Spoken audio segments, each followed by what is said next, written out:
Gaza are 99% Muslim. Palestinians overall are 90% Muslim and 10% Christian. For us as Muslims, that struggle, that resistance is called jihad. And they said that I was calling for that in London.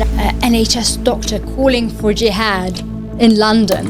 I don't see the left as being pro-Islam or even neutral to Islam, especially if you're talking socially. If you're Western, progressive, liberal, you're anti-Islam, and I have found that when I've spoken about my faith. They don't like it. When I have publicly said that I'm against the puberty blockers trial for children, I was attacked and I was blocked by so-called anti-genocide individuals. That was their red line, is a puberty blockers trial. So that's anti-Islam. So it isn't just the right that are anti-Islam. Let's just clarify this once and for all. The percentage of Jews who support Israel, the polls show a minimum of 80 to 90%. I would go further to say that it's probably 95%. And half of world Jewry, Israel is just a fake construct on top.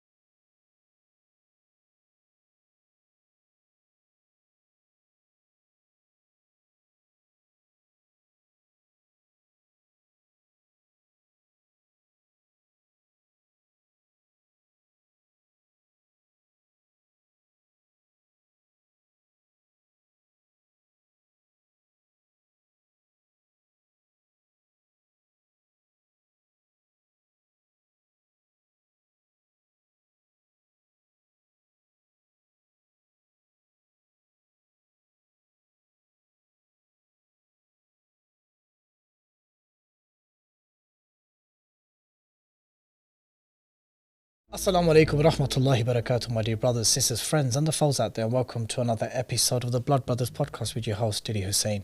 Before I introduce today's esteemed guest, I want to remind all the avid podcast listeners that you can find this episode and all 4 seasons on all the major audio platforms. And if you tune in via YouTube, don't be cheeky, do remember to click subscribe to the Five Pillars YouTube channel. Today's guest is perhaps the most witch-hunted medical professional in the United Kingdom. Most certainly in the top 5 of public enemy number 1 for the British establishment and the Zionist lobby. She's a lioness of the Palestinian movement, even though some would not like to be within her proximity due to their own ideological dogma or their own cowardice. And I speak for many even within the non-Muslim community with regards to this. She is an NHS doctor, currently suspended, and it's Dr Rahmeh Aladwan. Assalamu alaikum. Wa alaikum salam. Thank you for having me. Honoured to have you on.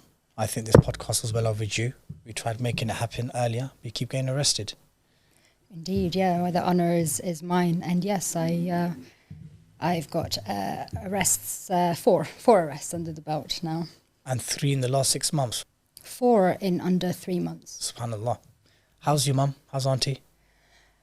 Mum is taking it worse than me, which I didn't expect at the beginning, because she's my role model, my mum. She is one of the strongest people that I know, let alone women. But subhanallah, it has really hit her quite hard from the 3rd arrest on. She's been to her doctor for anxiety. She's woken me up several times at 2, 3 in the morning. Sometimes just being afraid. Sometimes once it was that she saw a car just in our street, and she came to wake me up, and it was 3 in the morning, and I told her, Mum, the police usually come at 6, maybe 5, so it won't be that. But she stayed up for the next 20 minutes until that car left. So people see the arrests, the videos go viral, and it's great that people say, you're a soldier, mashallah, etc. But there are consequences for the family, definitely. And both these things are true. You are figuratively a soldier in the movement that we're in, a movement which has many fronts, of which many medical professionals have been hung, drawn and quartered. you being the most latest and most prominent one. How many of those, so you've been arrested 4 times, how many ongoing cases are there, active cases against you? In terms of the police? Yeah, so when they've come and they've obviously arrested you on suspicion of something, they release you on bail, then you have to return or they drop, or CPS pursue something. Like, what's the general or current situation with the cases and the reasons for arrest? Have these things been dropped? Is there going to be further action? Do you have bail dates? So all of my arrests, all 4 of them, have been on speech. 2 speeches that I gave, literal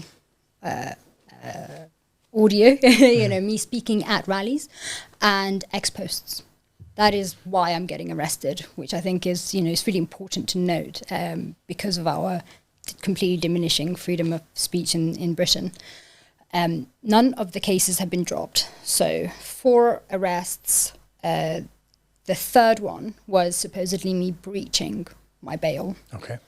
But they're all sort of separate. However, in last month, I had to go and check in for my first arrest at the station, and they extended the bail. And now what they're doing is they've given me 1 bail date for all of the arrests. Sure. And if I were to guess, I think what they've done is they've done the same sort of process that they did with my medical regulator, which is throw absolutely everything at the police, and they're hoping that one sticks, because they've arrested me on 5 different acts. The Public Order Act, the counter-terrorism was the last one. So, 4 or 5 different ones. And I believe the last one was their sort of last shot at it because of how corrupt the process has been, the collusion between the police and the Zionists, the Jewish lobby. So, that's kind of where I'm heading. That will be in March, my check-in. But I am looking into suing the police. You mentioned the Zionist Jewish lobby, a term I've used myself, because how else are you supposed to describe campaign against anti-Semitism? How else are you supposed to describe the border deputies of British Jews? How else are you supposed to describe Community Security Trust, the Jewish Chronicle, Jewish News? They themselves identify and describe themselves as Zionist Jews. Whether Zionist Jews make up 80%, 10% or 100% is irrelevant. The point of the matter is the ideology of the State of Israel, which describes itself as a Jewish nation state, themselves, Zionist Jewish lobby group is the most appropriate and accurate term to describe them, because we can also talk about anti-Zionist Jewish groups, and we're not really talking about them in this regard. So some of these entities I've mentioned were involved very much so in the witch hunt against you, campaign against anti-Semitism, amongst others. West Streeting, for sure, had a lot to say, and I'm sure he's been doing a lot more behind the curtains. But give us a bit of chronology in terms of, because there was an initial hearing and you were cleared. Then you were dragged back for the same issues, yes? Yep. Has that ever happened before, from your recollection, from your research? Has something like this happened where the MPTS has basically cleared you, but then you've been called back and an original decision was overturned? No. Not that I know of. I don't think that's ever happened. I won a whole investigation that the GMC, the General Medical Council, did. And that took 9 months, and I won that. They didn't send me to a tribunal for that. Nope.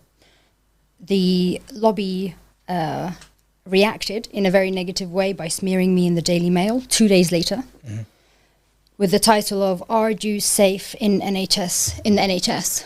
And that was Sabrina Miller. She is Jewish. She's pro-Israel. She goes to Israel quite a lot. Actually, also takes photographs of IOF soldiers and puts them on her story.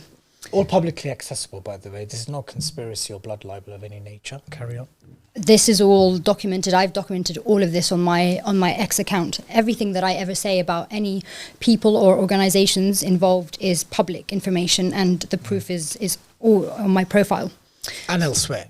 Yeah. Like what I don't want is people to hear this and like, oh, they're just talking, because no, these things are documented and evidenced. Yeah, I mean, the reason that I'm able to put them online is because they're publicly available.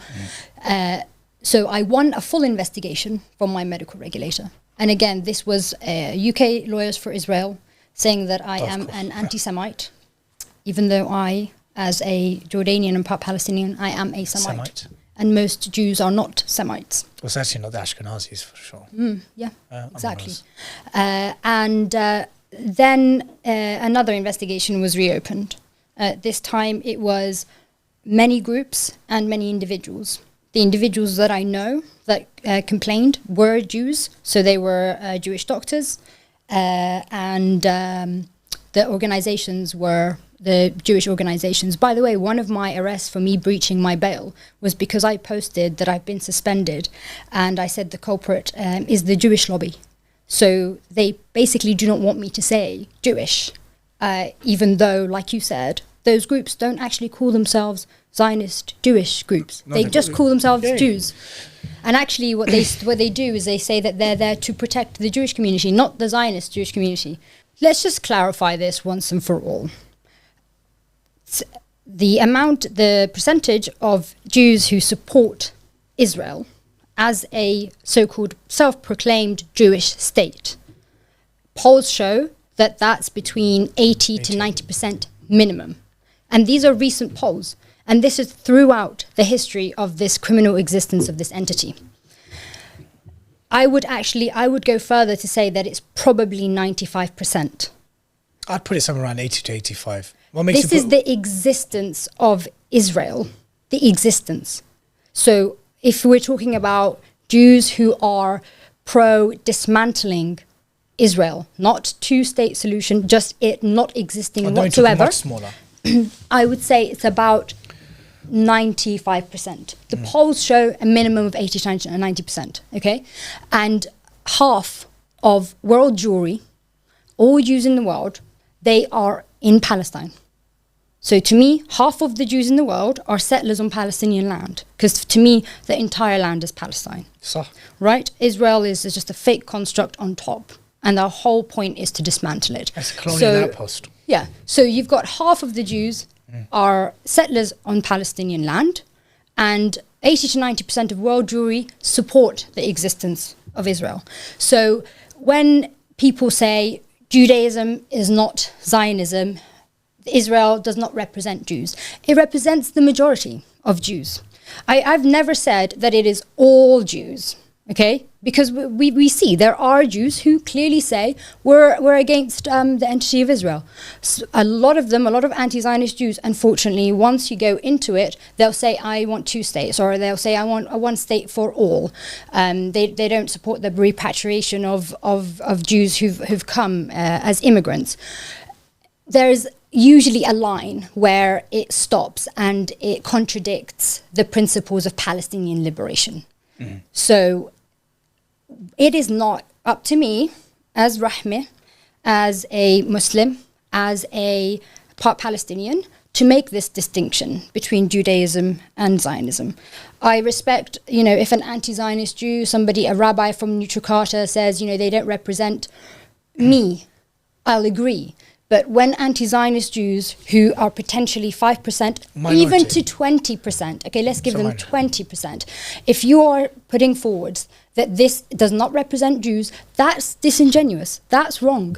Because the Jews of today are different. Whether that doesn't represent your interpretation of Judaism, the mainstream asl as we speak is those who associate with Israel and Zionism. That is mainstream Jewry at the moment. Exactly. And we have to look at that because this whole shielding and saying, no, this isn't it, I don't think it's productive. I don't think it helps in liberating Palestine. Because actually, if you're being genuine and looking at your people, which is something that everybody's encouraged to do, we as Muslims should take accountability for our Muslim ummah, our nation, and so should the Christians in every religion. So actually, it would be much more helpful if those anti-Zionist Jews looked at what Jews are today and what Judaism is today and went, okay, right, what we say to the movement and to the world that this doesn't represent us, we're the minority. How do we change that? How do we become the majority? How do we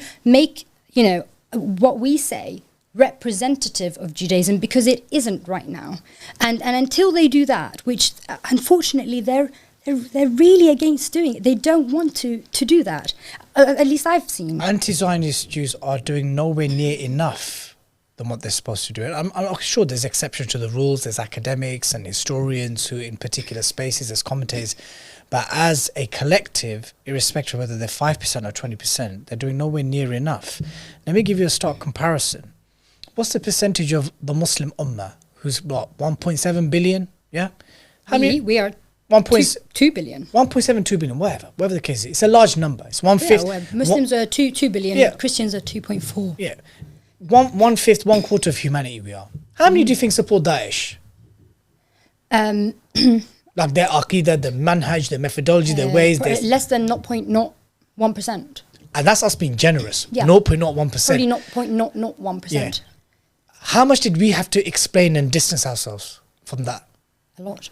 And fair enough. Yeah. I mean, to be honest, to some point, I actually don't think it was fair enough. But yes, we did. And we're still paying for it now.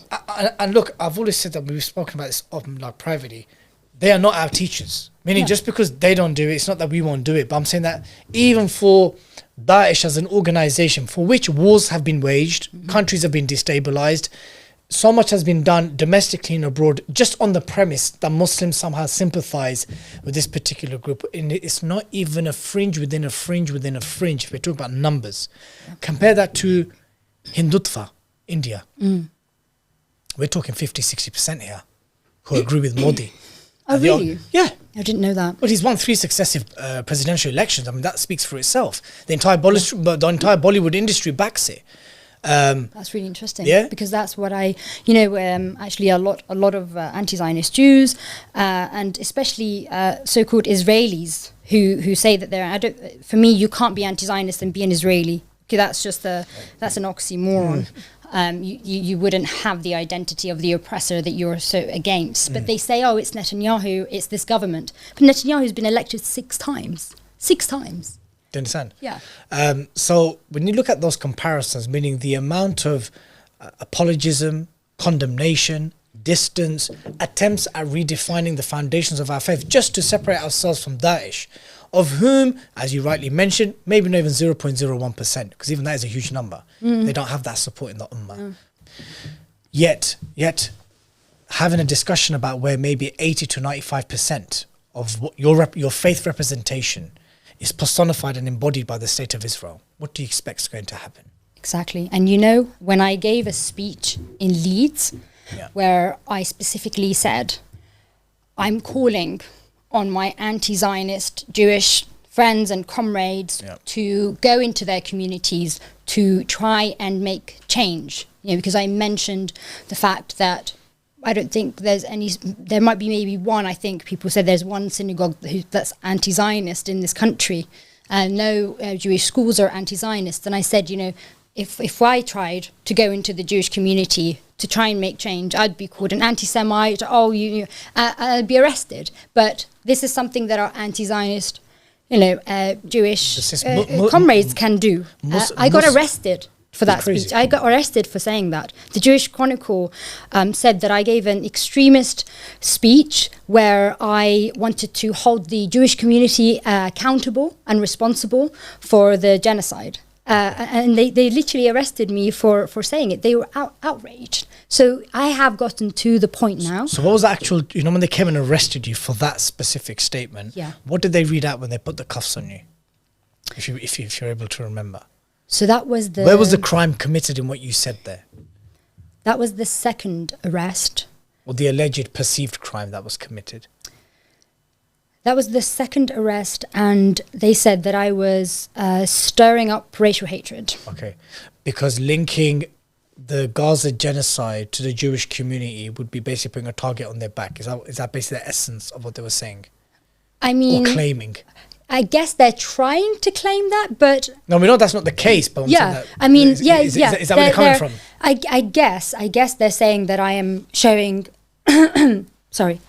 That's fine. Sorry. Whilst you get your breath back, but what are we supposed to do when the chief rabbi of the United Kingdom has supported this genocide for 2.5 years? He's given it all kinds of justifications, defenses, denials, downplaying, shamelessly. A shameless individual, actually.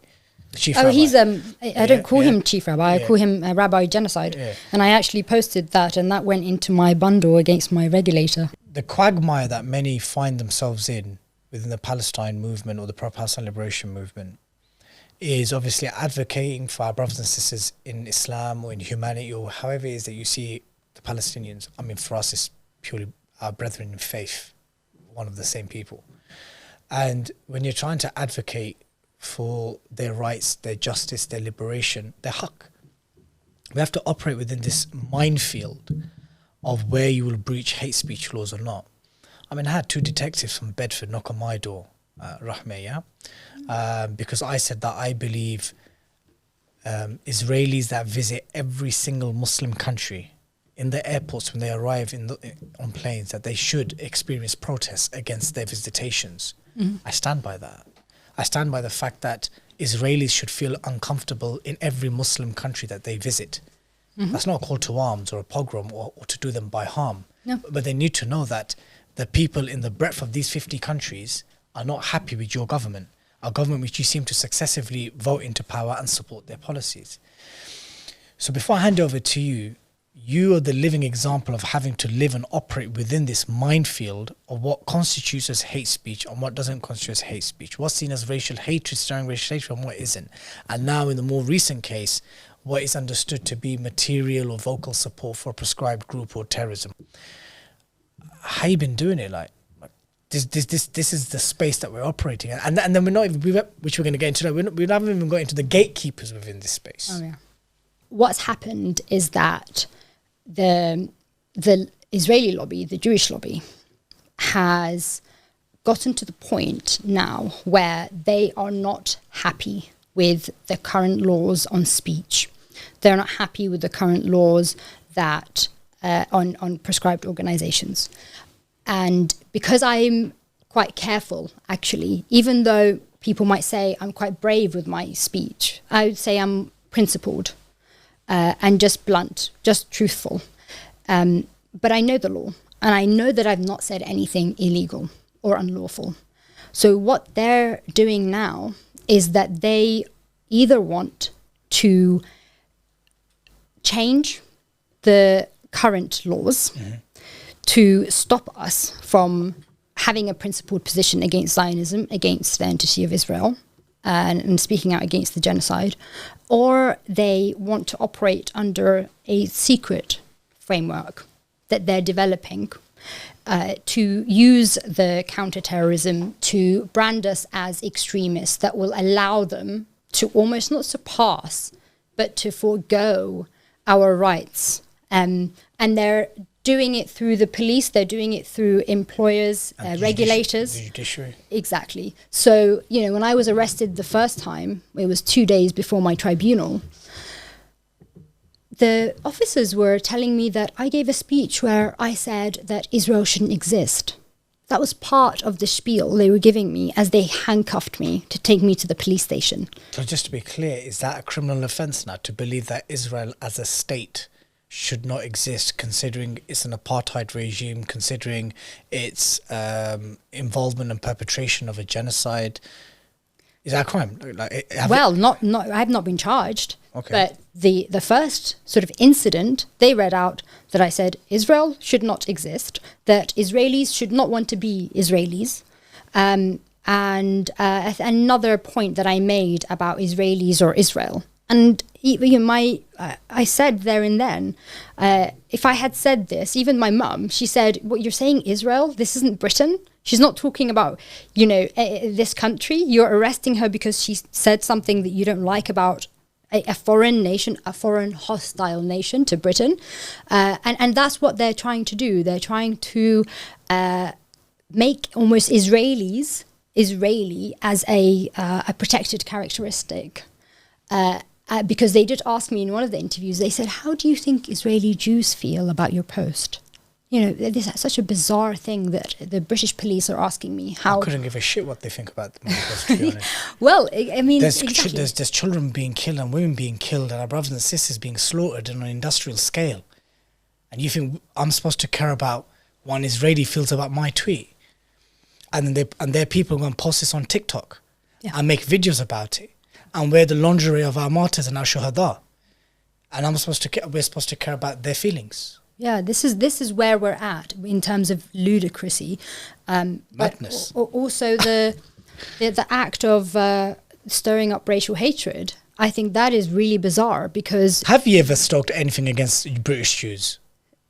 No, and also when they say don't stir up racial hatred against somebody's ethnicity, they do say religion. But the premise of it is what they're trying to do is they're trying to legislate that Jews are a race, which they are not. You cannot convince me that an Ethiopian Jew and a Chinese Jew and a Polish Jew are the same ethnicity or race. From a Muslim perspective, we see them as a faith group. They're a religion. They're a religion. That's how the Islamic position is, that we see them as a religious group, not as a racial group. Even people who you might have sort of white ethno-nationalists, etc. They'll say no, they are a race because you can only be ethnically Jewish if your mother is Jewish. That's not actually correct. A woman can convert to Judaism, like Trump's daughter. Yeah. And then have a child, and that child is considered ethnically Jewish. Because the mother was a convert. Yes. And if she had a child before she converted, that child is not ethnically Jewish. So they don't look at ethnicity the same way, or race. Again, I just think it's selectively and politicized pick and choose of what they want to be, when they want to be, when it suits them, when it benefits them. That's what I see it as. Precisely. And here, what suits them is that actually, if it is legislated, even indirectly by them arresting us under this, that it's a race, then we can get done for racial hatred, rather than you see in Britain the climate against Muslims and Islam. Pause for a moment. I posit to our viewers and listeners that back in September, Tommy Robinson, a Mossad asset, a serial fraudster, and someone who Jeffrey Epstein was a big fan of, he hosted the largest far-right rally. I know you don't like that term. I'm going to use that term. I don't care. But it was a far-right rally because all the leaders, the organisers, the speakers came from that political spectrum, not the attendees per se. So I make that distinction. Yep.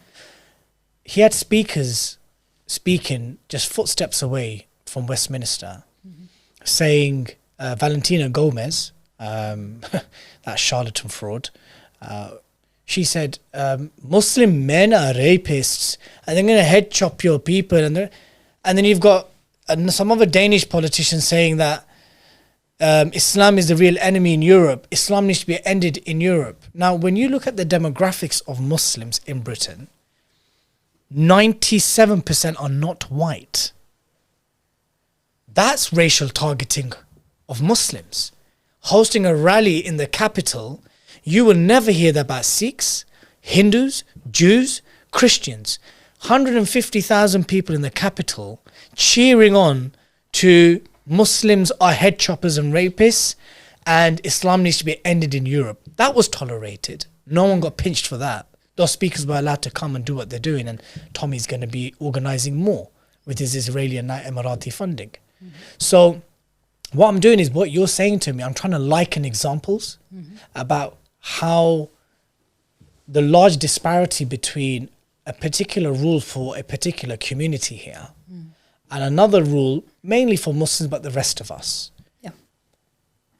Can you imagine in a Palestine solidarity campaign rallies, because they organise the biggest ones with FOA and all the, the big one and all those.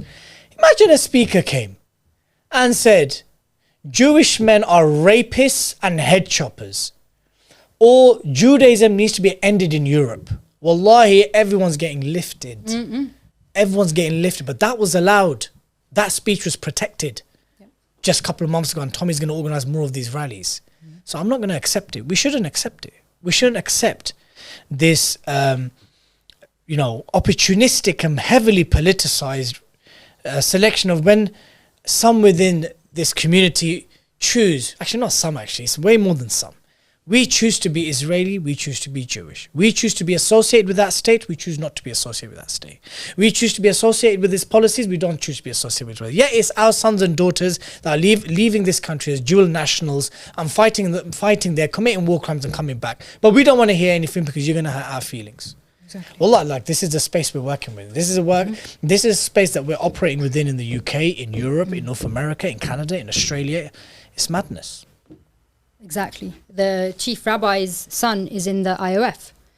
The Ibrahim Mervis has spent the past 2.5 years crying and praying for the IOF, for the Israeli military, who are proven to rape and sodomize Palestinian hostages, who raped Dr. Adnan al-Bursh, who was an orthopedic surgeon with a fellowship from King's College in London. They raped him to death, and they still have his body hostage.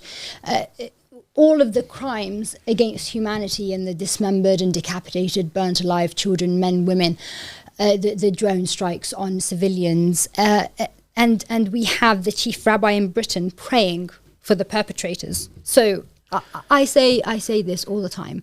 Until Jews in the world, until less than 50% of them support the entity of Israel, if just give me 49%, then I will say that Judaism is not Zionism and those two things are separate. But get there. Before then, don't expect me to do it. And this entire censoring of speech that they're doing to us is because they don't want to do that. There is a resistance from them that they don't want to let go of the entity of Israel. And you spoke about, the pushback, the aggression, the violence we get on Islam and Muslims. The Free Speech Union, who obviously are that's Toby Young. Toby Young, and that, yeah. And he's is he helping you with your case? Of course not. So he said, Habith Zionist himself, probably. That's why his wife is a Jew, and he said. This is published. He said that he would be able to get Israeli citizenship because he's married to her. But this Free Speech Union did a case, it was an employment case, where they said that criticizing Islam is a right. It's part of free speech. They would obviously never do that to Judaism. And this is why they want to racialize Judaism, because actually once it's a religion, then you're able to talk about, I want to be able to talk about, as just a human being, as a non-Jew, as a part Palestinian, as a Muslim, we all need to be able to criticize and look at the teachings that are being used to justify the mass murder of children, the biggest slaughter of children that we've ever witnessed. And they say it to us. You cannot invoke Amalek from the Torah and then say not to make it a religious issue. And then say that this is racial hatred against Jews. You're not a race. These things, I don't see you as you cannot change. That's religious scripture. That's religious scripture. I don't have the same stance as ethnats, for example, in the West specifically, because I'm Muslim. I see if you're a Jewish person, you should repent. If you've done something wrong, you can repent and you'll be accepted. Fix up. Yeah, I don't think that you were born Jewish and if you do something that's bad, that's your DNA. That's not how I see it. So that's why they want to racialize it, because actually if you don't and you look at it as a religion, then you can look at those texts. You can look at the justification, the scriptures that are being used that need to be reformed. They need to be looked at. You have anti-Zionist Jews, some rabbis who say, no, Amalek doesn't apply today. But when asked, the Israeli Jewish Society, when they were asked if Amalek applies today, they said it's to Palestinians. Yeah, 2 out of 3 of them said it applies, and then 93 or 96% of those said that Amalek exists today, and 96 of those said that the commandment of Amalek applies, and that is to murder man, woman, child. So this is where we need to get to, but they are using our police and the law right now to make sure we do not get there, because if we do, then we actually solve the issues. I mean, look, what we've gathered here, and I think it's been known for ages, quite frankly, but I think that facade has been shattered. It is in the process of shattering. The fact that for the best part of a quarter of a century, 25 years since the war on terror, the ongoing war on terror or the war of terror, Quranic verses have been perpetually, microscopically looked at, and there have been calls for reformation. There have been calls for changes. There have been calls for the abrogation of certain verses of the Quran. Pathetic attempts, of course, because we know that this book is preserved from now until Yawm al-Qiyamah. Alhamdulillah. But the point is, and I say this to non-Muslims I engage, I said you should be fortunate. You should be fortunate that despite there being nearly 2 billion Muslims, that they don't take things literally. Those verses in the Quran which talk about military engagement, military warfare, political issues, what to do in a state of warfare, attack, defending your land, your faith, your family. These instructions that Allah gives pertaining to jihad fi sabilillah, when those circumstances are met, when those conditions and caveats have been met, when Allah tells us to fight them but do not transgress, and so forth. Yeah, we have our laws and rules of engagement, just like the Christians had their just war theory. We all have it. But it's crazy that we can look at that, criticize it, call for abrogation and reformation. Wallahi, we can't do the same with the Talmud. Yeah. That we can't talk about their scripture because they're a racial group. And so therefore, if you talk about their scripture in a particular way, it's a racial attack. They're not a racial group yet, and I think everybody needs to resist this from happening, because there is no way that we can live in a democratic and just society where a group of people get their teachings from scriptures, but we are unable to comment or even ask them to look at this and criticize it, specifically when this is the foundation of the Holocaust that we've just witnessed. This didn't just come out of nowhere. This isn't just political Zionism. Before political Zionism and Herzl, there was Hovevi Zion. There were movements before, 3 or 4, at least before political Zionism, and they were for Jews to go to settle in Palestine. And many operate within the Ottoman state and the Ottoman Empire. Exactly. Yep. Baron Edmund de Rothschild, he was funding the settlement of Jews in Palestine way before Herzl was a thing and political Zionism was a thing. So there is a Jewish scriptural foundation to this that people don't want to acknowledge. And I don't think that we're going to fix this issue of Zionism or liberate Palestine if we don't. I mean, let's just watch this clip for a moment. This is the words of Lord Rothschild himself. And it begins with 3 words. Dear Lord Rothschild. Dear Lord Rothschild, I have much pleasure in conveying to you, on behalf of His Majesty's government, the following declaration of sympathy with Jewish Zionist aspirations, which has been submitted to and approved by the Cabinet. Why was it that this letter was sent by the Foreign Secretary to your great-uncle Walter? It's an interesting question because it was primarily a movement from Eastern Europe, but they didn't clarify who was in charge of that movement. And in addition, it was after all in Great Britain. So they felt... Just an admission of everything we're talking about.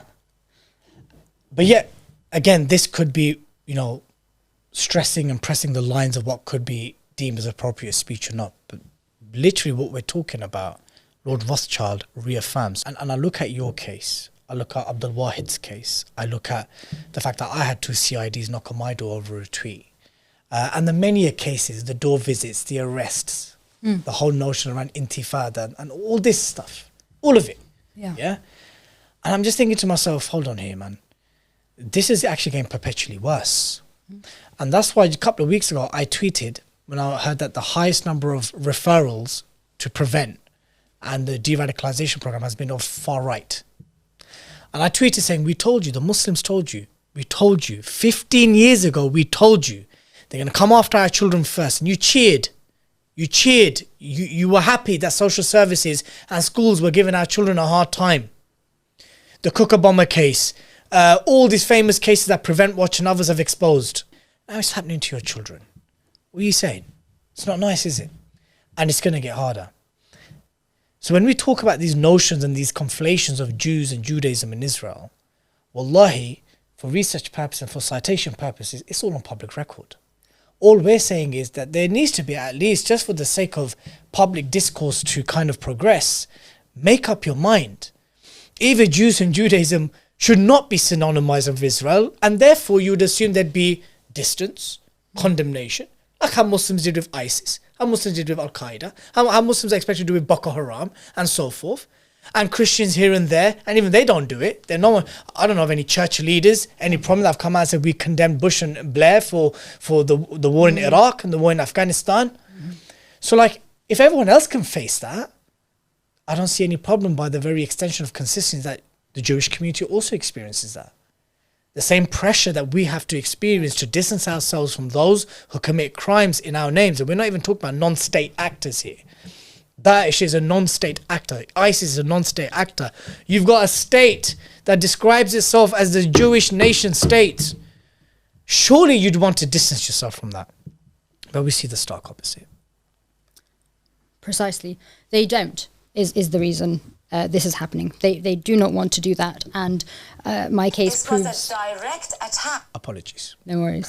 Carry on. My case proves that actually if you do try to ask them to do that, you get arrested. So is there a chance I'm going to get arrested for hosting this podcast? Inshallah, no. Because genuinely, I think they don't want me to speak. That's why one of my bail conditions is that I'm not allowed to attend any events for Palestine in London.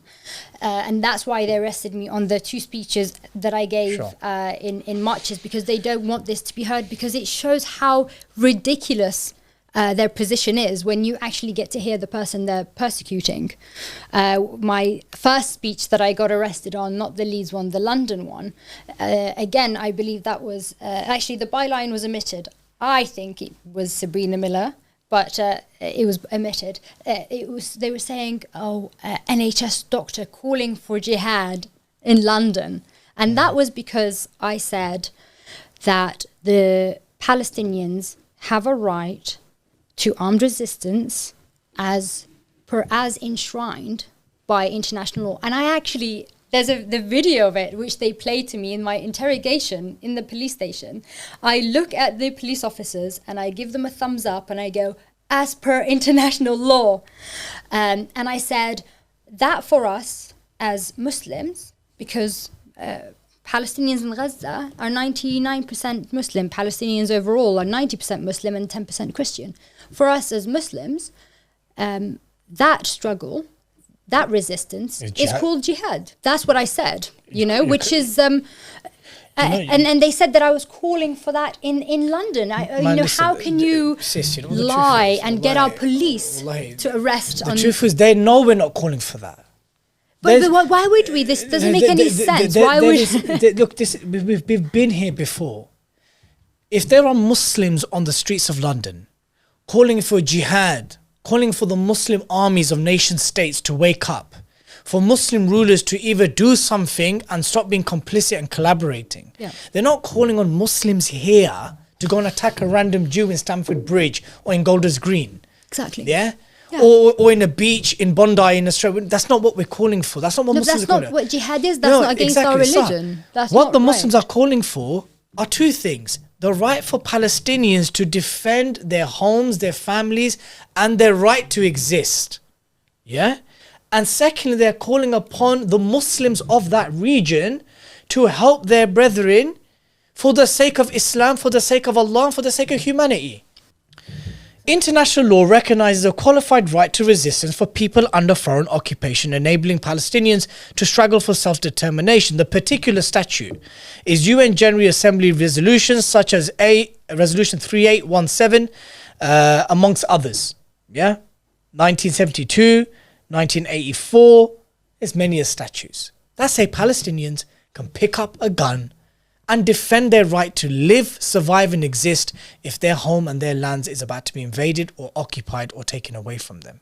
That right doesn't just extend to Palestinians, it affords to every occupied people on this earth, right? Now, from an Islamic positioning framing point of view, that is jihad fi sabilillah, even if even the oppressor happens to be a Muslim. Yeah. even if that oppressor happens to be his brother, yeah, he has the right to defend his home, his family, and his haqq, even if it's a Muslim, even if it's an Arab. Yeah. You understand? So like the fact that we have to keep revisiting, you know, these argumentations shows how actually how dangerous the space to discuss these has become. And this is in addition to the bastardization of the concept, the noble, beautiful concept of jihad. Let me make that very clear. The beautiful and noble concept of jihad fi sabilillah, the one which says that you do not harm women and children, that you don't cut trees, that you don't destroy monasteries and churches, that you don't torture the people. If any Muslim carries out these acts, they are sinful and they'll be punishable for it in the hereafter once it's conclusively proven. But we have rules of engagement and we're allowed to frame our struggle through those framings. That's the very essence of being a Muslim. If you can cite Amalek and you can cite these things, and that's genocidal rhetoric. Yeah, that is actual genocidal rhetoric. So why can we not just call it what it is? It's a struggle. There's a defensive one, and that's what the Palestinians have embarked on. Exactly. They're allowed to do so under the very laws that you founded, the very laws that you purport to the rest of the world. And when they actually enact this very right, they are labelled as terrorists. And those who support them are then labelled as extremists and apologists for jihadism and all that type of stuff. And obviously we've got the whole 25 years of the war on terror, what they've done and indoctrinated the people to think what jihad means, what it manifests. And it's just, you know, wholly untrue. I mean, rarely do I ever see any discussions about, okay, if jihad is so barbaric and violent and regressive and terroristic, then tell us what the state actions of the US and America and NATO is. These are Christian states. Bush said that he saw God speaking to him about Iraq. Tony Blair was a new-founded Catholic during the peak of Iraq and Afghanistan. What do we do with this? Where do we speak about Christian theology or their fiqh or their jurisprudence to do with their rules of engagement? I'll tell you where that led. That led to 1 million dead in Iraq. That led to Abu Ghraib. That led to Bagram. That led to Guantanamo. That led to illegal rendition. People being tortured around the country. And then just more draconian laws at home. And I'm not here to cry the victim, Rahmeh. Wallah, I don't. And generally, I know that Muslims don't like it. No. It is not in our essence to just continue reminding how oppressed we are. But you're not going to try to tell us that somehow there's an equal measure here. Or the fact that there isn't a disproportionality of how Muslims and Arabs are targeted over this particular mas'ala, this particular Palestinian issue, but generally on most issues. And there's a completely new set of laws for everyone else, and particularly Jews. Yeah. And until we start actually having these very robust conversations, I'm warning you, fellow Brits, irrespective of your faith, your race, your colour or creed, we're going to reach a point where we can't talk about much. Yeah? And I'm telling you, patriots, you're going to pay the first price for it. 100%. Like, it starts now with them arresting me because I literally just said the word jihad. You know, our enemy is so fickle.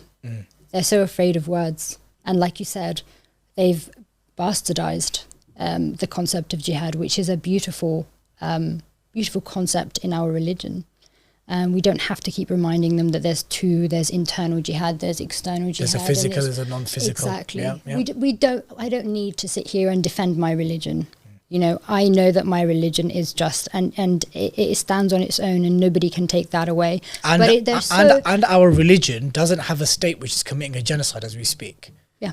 There is not an Islamic state, a Dawlat al-Islamiyya, which speaks for global Muslim ummah. You know, if there was a caliphate that was doing what Israel did, I could understand.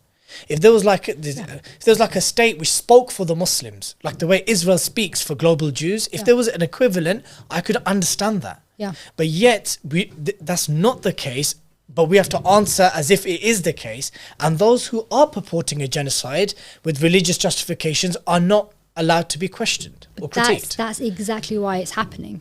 Because, number one, the countries that are around this terrorist entity of Israel are Arab majority Muslim countries. And Islam, as it stands today, is the number one threat to Zionism. Standard. They cannot and will not corrupt Islam. We know that, and that's our promise from Allah. So- And to them, that is the worst thing ever. They cannot push the this liberal progressive basis in our countries. Our religion is going to stay. It cannot be corrupted. You cannot change our scriptures. So they have to physically murder us because they cannot corrupt us or blackmail us. I'm not saying that I'm not talking about leaders. I'm talking about our religion, our aqidah. That's why we can't say jihad, and now we can't say intifada. My friend yesterday was arrested for saying that at a protest. Where is that heading? We're allowing this Zionist lobby to use and when I say use the police, I'm not saying that the police are not guilty here, right? Because I do believe that the British state is getting a lot out of this. They're able to push in the surveillance. Shabana is going to use Coresight, which is an Israeli facial recognition program. So they do have something, because they are using our dissent now, the Palestinian movement, Palantir as well, to bring in this police state. And just like you said, I don't need to agree or disagree with immigration, but imagine that word being made illegal. That's not off the table. They're making Arabic words, intifada, shaking off, is illegal. You get arrested. It's ludicrous. It's laughable if it wasn't so serious at the same time. But that's where you're heading. You've got Britain is outlawing words now. And you're right, it will hit the patriots next. It's always, the Muslims are always scapegoated, and the Palestinian movement, that's happening to them. and the net goes big. Yeah, and everything that is pushed, by the way, for Muslims. So, for example, this, the definition for Islamophobia, which I'm against definitions. I am at the point now, because of everything that's happened to me and what I've seen, I am all for free speech. I feel like we need to open up the free speech. I think unless you are inciting direct violence or Yes, harm, I was going to say that. Surely that does have to be a that's red the line. Because That's the line. Yeah. And obviously, violence against children. These are things that are, they don't need to be said. But in terms of adults, unless you're inciting direct violence or harm, I believe we should be able to have a conversation and speak. Do not arrest me for anything. I don't think we should be arrested for anything else. Because why? They scapegoat Muslims. They go, oh, this is a minority group. We're going to do a definition for you, and then it'll be, you can then go and report somebody. Maybe we'll investigate them, whatnot. But then they'll have the IHRA for Zionism and Jews. You will not find that this for Muslims are going to be getting people suspended, sacked, arrested anywhere near, if any, to the point where the Zionist Jews or the pro-Israelis will do it. They just do it so that they can progress that agenda. The power balance and say that, look, is not the same. Yeah, and say that, look, it exists for Muslims, it exists for Jews, but the Islamophobia, the statutory footing of Islamophobia or any type of anti-Muslim discrimination laws would never, from a prosecution point of view, ever meet the sheer numbers comparison. And they shouldn't. But hear me out. And they shouldn't. It scrap them all. Look. I get what you're saying, and I think maybe a lot of it has been shaped by your own personal, I don't like using the term, but of course, naturally, trauma and hardship they've experienced. But as a Muslim, I believe that you should not be allowed to insult Jesus. Oh, of course. I, as a Muslim, I cannot support the freedom for burning of any religious books. Yeah. Because Allah said to them, do not curse their gods, for they will curse Allah back. So I can't support I can't, as a Muslim, I support certain censorship. I'm sorry. I'm like, and hear me out first. First of all, there's no such thing as absolute free speech. Let's get that out of the way first, yeah? We have hate speech laws, we have copyright laws, we have defamation laws. You can't shout fire in a cinema, you can't shout bomb on a plane, yeah? I can't stand just outside here in Wembley where we are and say, oh, Brits, there's a temple down there. Go and attack them with all that you have. I'll get arrested for that. That's incitement. Yes. So there's no absolute free speech. So let's make that very clear. Secondly, me personally, as a Muslim, I cannot support the freedom to insult what's sacred. The Prophet, Holy Scriptures. If I was a head of state, I'd ban these things. You can't go out there and burn a Torah or a Quran or the Bhagavad Gita. I don't, because that will lead to fitna and fasad. That is actual racial hatred or religious hatred. But I'll tell you what we should be allowed to do is critique religion as much as you want. Yeah. Critique religion until the cows come home, until your dying breath. And as Muslims, I've said to many of the brothers in the dawah, and I've said to others, that as Muslims who were the champions of the foundations of free speech, yes, Abbasid Baghdad, Ottoman Istanbul, Andalusia, these were the centers of where Greek philosophers and Christian philosophers used to go and debate and to try to refute Islam. It's literally within our tradition. So I have no problem if you want to reject the Prophet ﷺ. I have no problem if you believe he's a false prophet or that his message is incorrect. A'udhu billah. If you believe that, if you want to debate with me about that, fine. I would have a problem with someone burning the Quran though. I wouldn't want that to happen for the Quran or the Bible. Yeah. Or the Torah, or even a polytheistic holy scripture. I don't want that in this society, because I think that could lead to war. That could lead to fights. That could lead to racial hatred. But critiquing religions, questioning people's positions and jurisprudence or like their religious perspectives, do it until the cows come home. You don't need to tell Muslims about that. You know, this whole thing about, Muslims are intolerant, they can't take criticism of their religion, they're so insecure, that's why they have to kill people when they insult their prophet and stuff like that. No. People, Western Europe and other worlds have been critiquing Islam for centuries. Obviously with no success or with no avail, alhamdulillah, but there have been. It's literally documented. Western libraries are filled with it. So I'm all for that. I'm all for like critical debate. I just don't think there should be open, like incitement. Yeah. Like, don't call for the harming of people. No, of course. Don't call for attacks against religious worship. Do not burn people's religious scripture. How can you say to me that any society is conducive where you allow the burning of other people's religious scripture? I don't think that's good for community cohesion. Can you think of any Muslim that's ever burnt a Torah or a Bible? No. But there's like hundreds of examples of people burning Qurans though. Of course, I mean, I get hundreds to thousands of comments that are negative about the Prophet, alayhi salatu wasalam. And, there is always that thought in my mind that if it's coming from Christians, I always think, subhanAllah, I would never speak ill of Jesus. Isa alayhi salam, never. Peace be upon him. Never. Never. And that's something that, I hold dear, and it does actually make me feel really good. But the landscape that we're dealing with right now is that there is an okay to insult Muslims and Islam, critique to insult to even, burn, etc. Incite. And incite. And then we've got that imbalance. So at least the way that I see it is that I can't even critique the certain teachings from the Talmud that I believe that are being used openly or from the Torah to progress this genocide. So for me, if this is the landscape I'm dealing with, I say open up the landscape, because all that I see is that we get attacked. No, we don't want blasphemy laws, all these Muslims, because there's already an agenda, and we have to understand that agenda exists because the Western states are aligned with the Zionist Israeli agenda, and therefore they must be against Islam. They need the British public, they need the Western public to be against Islam, or else how are you going to say, fine, my taxes are shredding Muslim babies and Palestinian babies and burning them alive whilst they're starving? Exactly. So that it goes hand in hand. Why do people think this war of terror it happened? Okay, there's the military industrial complex, there's the greedy and awful elites, but there's also Israel. It's part of that equation, and it's a large part of it. The preservation of Israel as a colonial outpost for the American deep state is the very reason why it continues to exist, right?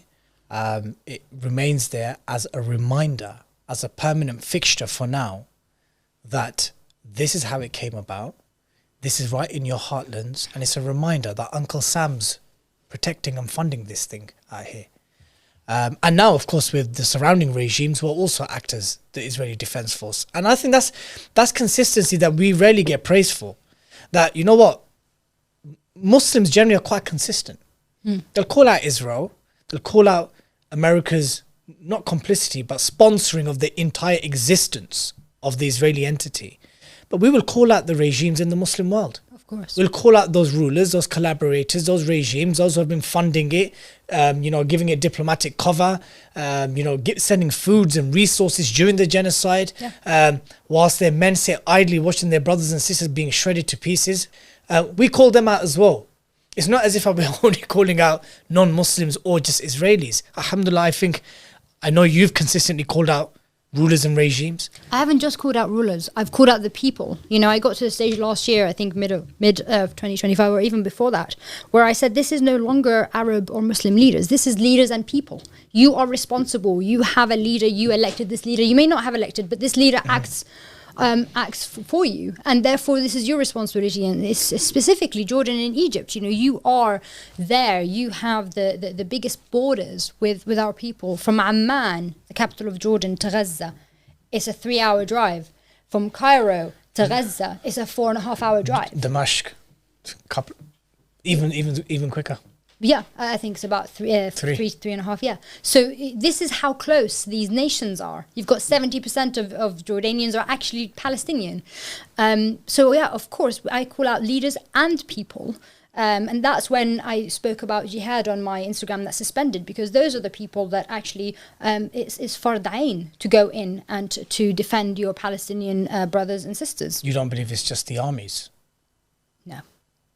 I think it's in terms of our deen, it is every man. Military age, it starts with man, then it goes to woman, and it goes to child of the surrounding oppression. Agreed. Is it not the case? It's with those who have the material means to do it, and in this case, it would be the armies. But the armies are meant to represent the people, and therefore, if your armies are not moving, then you need to move your armies or move against your armies. So that's what I'm trying to say. Or move despite of your armies. Exactly. So what I'm trying to say is that you're spot on. The obligation falls within those within the proximity. Yes. But then the Sharia also says those within the proximity that have the means to embark on this. In this case, it would be the army. Yeah. And the ones who are guarding those borders are the armies and the regimes. Yeah. So I think, spot on, this is now an internal issue. Yeah. Meaning before you even think of that, you need to resolve this at home. Yeah. Before we can have that conversation. So exactly. Yeah. And again, we definitely call them out. And there's one thing though that you said that Israel is an outpost of America, and I think there is this debate that goes on, is Israel in control, is America in control? And I'm definitely on the camp that I do not believe that America's in the driving seat. It may have been US imperialism at some point. We may differ, but So who's in the driving seat then? If it's not the American elite and the deep state, unless you're saying that it's it's one of the same thing.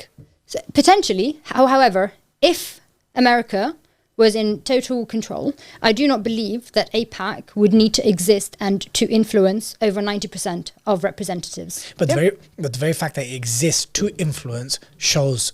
But it exists. Who the daddy is. Uncle Sam is the daddy. Okay, you mean in terms of funding. So they're the ATM. They're the funding, the political cover. Funding, the weapons, diplomatic cover. Yes. In every angle. And why are they able to do that? Why is America single-handedly able to do that? Because of the US empire. I get that, of course. However, in terms of who is actually in control, there are policies. What the decisions that Britain is making, for example, the decisions that the EU, Western nations, and the US is making, it doesn't align with the interests of the US. And some people might say, no, it does. With the military-industrial complex, with the elites, they are benefiting. But naturally, historically, in terms of empires, the benefits are seen. Even if they're little, it is seen in the empirical core. Yes, and but you cannot see that in the US. No, this is a valid point, because because then the people of America can say we are benefiting from this. Yes, even if slightly, but it's the opposite way around. Our lives have gotten better as a result of this. Yes, but what's actually or even just America in general. Even if the working class are not seeing the America in general is deteriorating. Of course, it's deteriorating. We saw the hurricanes. And what was happening. Yeah, their services, their homelessness, it is a deteriorating situation. He had the cheek, Trump had the cheek to call Somalia, the beautiful country of Somalia, a shithole. He needs to see Chicago. He needs to see some parts of Iowa. He needs to go see some parts of California, and then he'd understand what a shithole is. So that's why, exactly. And that's why people sometimes they get upset with me. They say, "Oh, you're letting the U.S. empire imperialism off the hook." No, they are funding it. That's the whole point. They are funding it. Without without the help of the empire, Israel wouldn't exist. And actually, Israeli officials, Israeli historians, and academics have said this. This is published. They have said that Israel always needs an empire, and that's why before the U.S. empire, It was a British empire, and before the British empire, it was Russia and France. So this isn't new. So people, I feel like we need to zoom out and really have a look. And actually, you just compare the lives of Israeli Jews specifically to the lives of Americans, and Israeli Jews are living the life. So yes, I think there is scope to say that there is potentially a growing empire there in the Middle East, and I think that might be potentially a vision of what Israel want, especially with their we mean Pax Judaica, but we know it's already Greater Israel. It's called Greater Israel. Okay, look, there's aspects I agree with. I think it would be seriously negligent if we take away responsibility, accountability from the Americans, the American empire, the American state, the American establishment. You had Trump there in the Knesset, openly, proudly, smilingly saying to Netanyahu, "We gave you those weapons. We gave you those weapons, and boy, you used them well." I can't accept taking away. We cannot accept taking any blame away from policymakers within the American establishment. If they are foolish enough, or if they are that compromised that they will serve the interests of that tiny little entity, then that brings into question a lot of conversation about who's high IQ and who's low IQ, right? Because I know they love conversations about IQ. Are you telling me, I'm asking you this, are you telling me, because I don't subscribe to this, I do not subscribe that there is a powerful group of Jewish elite around the world who manage to have all these governments in their pockets? I'm not saying that's your position, I'm saying, but I don't subscribe to that position. I know a lot of FNATs subscribe to this position. I know many white supremacists, they subscribe to this position. I know those that lean towards National Socialism, they have that perspective. My position is this: there are various manifestations of satanic work. They come in very different creeds and colours. In the case of our modern reality, I don't think that space is occupied much by Muslims, because they really wouldn't be Muslims if they occupied that space. In that space, there will be powerful Jewish elite. In that space, there will be powerful Christian elite. In that space, there may even be some powerful Arab sellout elites. And Hindus, and atheists and everything else. But what I will say is that from a civilizational point of view, from a demographic point of view, it is overwhelmingly white. It is nearly entirely Western, and it's a mix of Christianity and Jews, of people who purport to be Judeo-Christian civilization. And by Judeo-Christian, I'm talking about the framing of how the American boomers and the American empire framed these things, how they justify and dupe their people. I think it's a mix of all of that.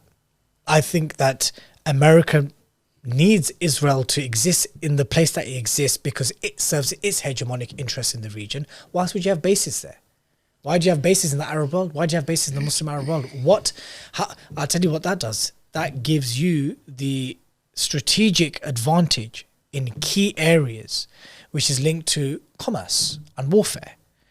Now, the average American is not going to benefit from control of the Suez Canal or the Red Sea or wherever it may be. The elite and the rich and the corporations will do, some of whom will be Jews, right? Some of them who may be non-Jews. But I struggle to believe, or be convinced as of yet, you may convince me, that a disproportionate number of powerful Jews happen to have this sway of influence within the great American empire. And by great, I use that very much cynically.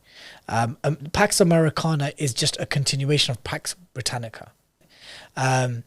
Yes, there will always be special interest groups that exist in the age of empires and the age of nation states. They want to advance their agenda. they'll pay handsome money, and they may even use more nefarious methods to compromise policymakers. I accept all of that. I'm just not... If you were to say to me, right, Diddy, because I see this debate all the time, do these powerful Jews control America and the West, or is there a case that actually it's the empire who benefits more, or at least mutually, from the existence of states like Israel? I would definitely lean towards the latter. I'm just not going to give that level of agency to a group of powerful Jews in the world. I can't give them that agency. I give agency to Allah subhanahu wa ta'ala. They do not know everything. They cannot do everything. Yes, they're powerful. Yes, they have lots of money. Yes, they've compromised many policymakers. In the, Epstein being the kind of like, what a gem that was in preparation for this podcast, sis. Yeah. The fact that they should discuss eugenics. Yeah. Him and Maxwell Ghislaine used to discuss eugenics. They used to judge the way, the IQ of Jews and non-Jews. The fact that this guy was linked to Mossad. To name just a few things, that Narendra Modi danced for Trump in Israel, who also happens to be a big fan of Tommy Robinson, who Elon Musk wanted to let loose and party with. It's a global fraternity and an international network of really satanic individuals who are opposed to Allah, who are opposed to Islam, who are opposed to not just Allah and Islam fundamentally, but kind of against any type of meaningful organized religion. Yeah. In the sense that, and here I'm talking about whether you want to see it as Christendom or whatever, if you can still call it that, and most certainly the Islamic Muslim majority world. Yeah. That any type of organization, formalization of these parts of the world would be a huge problem for these people that are pulling the strings, that are basically lucratively benefiting from it, politically, financially, and so forth. Do you believe it's a group of powerful Jews that have disproportionately more leverage than, let's say, the empire itself? I certainly don't think there's this hidden network of really powerful Jews that control the world. I think that's cool. I think that's ridiculous. When I say that I don't believe that America's in the driving seat, at least anymore. So, we could argue about before, but right now, the fact that a lot, and I believe it is a majority now of Americans who are opposed to Israel, and the fact that America has a good standing with most of the Arab and Muslim leaders, unfortunately, right? So, Trump went to the Middle East, came back with trillions. 3.2. Exactly. And actually, I think the argument of the military bases works not in your favor here, because if Israel was enough, then why would you need all those bases in all those countries? True. Actually, it could be Palestine, and you could have bases there too. And I actually think it is. People can argue about before, people can argue about empires, but right now, I think there's so much resistance in seeing the reality of at least what a lot of people are now seeing. So why are so many succumbing to it then? Are you telling me that these Western policymakers have no agency? Are you telling me we've seen it. Literally, the Epstein files is one of them. So there's blackmail. There are elites who are not Jews who benefit from this, and they are traitors to their own. The British elites that are doing this. Wesley Streeting, what is he? He's not Jewish, and he's one of the main actors in my case that has gone against the rule of law in Britain. He has perverted the course of justice. He has trampled on his parliamentary code of conduct on behalf of the Israeli lobby. Why? Because he's greedy. It takes tens of thousands from the Israeli lobby. He's been groomed from when he was younger. He's been to Israel. So he's not Jewish, but he gets something from it. There is blackmail. There is funding. There are multiple ways. There's coercion of people who are not Jews to get on the side. And again, as well, there's obviously the evangelical Judeo-Christian value, which is breaking down now, actually. Once Christians started to actually pay attention to what's happening, just to what's happening in Gaza, and the fact that, the IOF pretty much aimed for the cross on the Orthodox Church, and the spitting at Christians that happens by Jews in Palestine. So I get that. I don't think but there is. Where was this? Where was this during Iraq? Where were these Christians in Afghanistan? It took an Israeli to shoot a cross in a church. Yeah. Whilst they were bombing masajid in Basra and Fallujah and Baghdad and in Kandahar. So what I'm trying to say is, I'm not going to let that slide. We should have let that slide. No, not at all. So when I say can't let that slide. This is like geopolitical analysis. Yeah. This isn't to say, oh my goodness, look, there's some Americans now who care because a church was bombed. 2,000 mosques were bombed in Gaza. Okay, so there is that. I have that here. But right now, as Rahmeh is sitting here, I am still seeing Palestinians being murdered. Yesterday, 33 Palestinians minimum were killed. And since the ceasefire, it's over 500 Palestinians, and 60% of them minimum are women and children. So I'm not saying that I'm praising anybody. I'm saying that the analysis that I hold anyway is to try and understand the geopolitical scene, because if we don't understand it, then how are we meant to liberate Palestine? So in my opinion, as Rahmeh, and this is why I have conversations with people on the right, this is why I sort of want to widen the scope of the base of support for Palestine and anti-Zionism, because I believe that our role in the West is simply to cut the funding and support to Israel. So as Rahmeh in... Agreed. Stop the weapons, stop the money, stop the diplomatic cover. 100%. Palestinians and Muslims, our resistance is Islamic. People don't like to talk about that. And when I spoke about that on X, I got called an Islamist. Yeah. From people on the left, they call me an Islamist, which I thought, wow.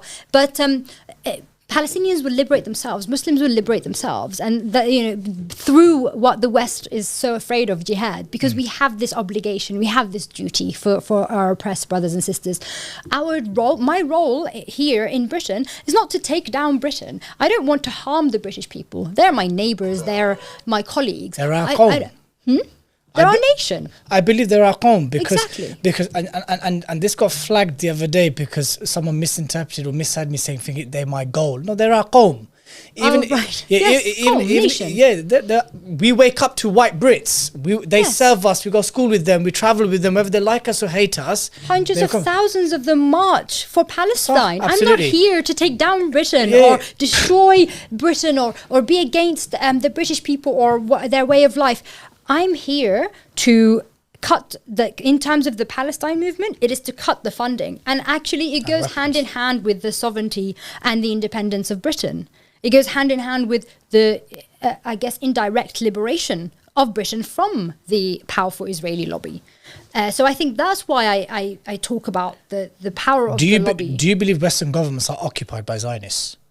So it's like they call it a white supremacist talking point or conspiracy theory that Zionist occupied governments, ZOG as they call it. You've heard this term? Oh yeah. Well, I mean, I don't approach it like that. I approach it that over 90% of American representatives are funded and influenced by AIPAC.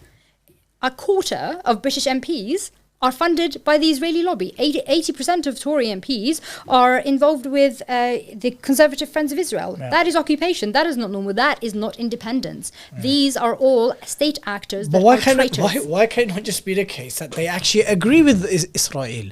That in fact... agree with what? For example, the Maccabi Tel Aviv fans? Craig Guilford losing his having I agree. I mean, retire. that was terrible. What I'm trying to say is that why can it not be the case that the Western political elite, the representatives that are voted in election after election after election after election, actually agree and align they might do. Yeah, no, they do. Must do. No, not must. I don't think so, because actually I think if you're blackmailed, I don't think you are. Okay, but right? If you are, I don't think there is one way. I think there's different ways. There's funding. There is this whole kind of grooming. There's various ways. There are various ways. But if there's blackmail, I don't think you have an option. But they might do. They do. So why have they generationally they've generationally one after the other, election after the other, cross party? Yeah. They've all told the line. You can't tell me that they're all coerced and all have been compromised. We have to accept that some of them believe in the same project. I know, I totally agree with you. They have the same worldview. They have the same Yes. ideology. The same ideology that Israel uses to genocide and ethnically cleanse Palestinians is the same ideology that they have used previously to establish their empires and still do so today. So I agree with you that we cannot take that option off the table. What the big difference here is that you have, these are representatives in what is meant to be a democratic society. When your support base, when your constituency, Britain is by majority pro-Palestine and against Israel. You know, I think we've had the biggest kind of movement in the West in terms of protesting The UK. in the UK. Yeah, definitely. Right? So how is it that it's no longer about these it's not about what the representative thinks, it's not about what Wesley Streeting, it's not about what Yvette Cooper believes. She's meant to represent her people, and they are not. Why are they not doing that? And that's where the breakdown is. You're not meant to represent yourself there. Brothers and sisters and friends, I see that you're enjoying the content. How come you've not clicked subscribe to the 5 Pillars YouTube channel? And if you're watching via Rumble, how come you've not subscribed on our Rumble channel? If you like the content, you like the guests, you like what we're talking about, it's absolutely inexcusable and cheeky for you not to click subscribe. Thank you and Jazakallah khair. Let me show you a time not too long ago when Britain and its head of state was fully in support of jihad. An extra 2 million. This is Margaret Thatcher speaking to the Afghan Mujahideen in the 1980s, where she promised to them £2.5 million of taxpayers' money. And listen to how she described these Mujahideen, who were very clear about fighting jihad against the Soviets at the time. 1,500 men waited. We were told that many of these men were Mujahideen who travelled from the border specially for this meeting. A mullah chanted some verses from the Quran concerning exiles. Mrs. Thatcher promised them an extra £2 million worth of aid, and she made clear the West's support for the Afghan resistance fighters. Ooh. I want to say that the hearts of the free world are with you, and with those of your countrymen who have stayed... And that gained her ringing shouts of support. I'm making takbirs as well, which, by the way, you can even get arrested for these days in protest. Gosh. Now, the reason why I showed you that clip is because Western governments don't have a problem with jihad in and of itself. Western governments, when it aligns with their foreign policy interests, jihad could be the first thing to go to, right? Bearded, turbaned Muslim men to shout Allahu Akbar and fight either as proxies, knowingly or unknowingly, to serve their interests. I accept that. But I also accept that when it suits their agenda, which it has done for the last 25 years, is to bastardize this concept to the extent where now it is criminalized to even talk about it properly.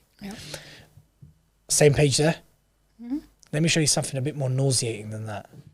I saw this and yeah, I was pretty nauseated by this. Listen to the cheek of this guy. Listen to this guy. Wallah, listen to this guy. I just thought... Less so the speaker, but we know who the host is. I'll try not to get too emotional as I say this, because I really was overcome by emotion at the time. I just thought, my country is safe for Jews. If Jews are not safe here anymore, this is not my country. And that is the thought that has animated me since then. And I think a lot of other British people will feel the same. Do they? We're not going to put up with this. Really? But it is a real threat. It is coming unless we do something. What are you going to do? So something must be done. What are you going to do? Man, it's so sad. Now we know that What is he talking about that Jews are saying? the rise of anti-Semitism in Britain.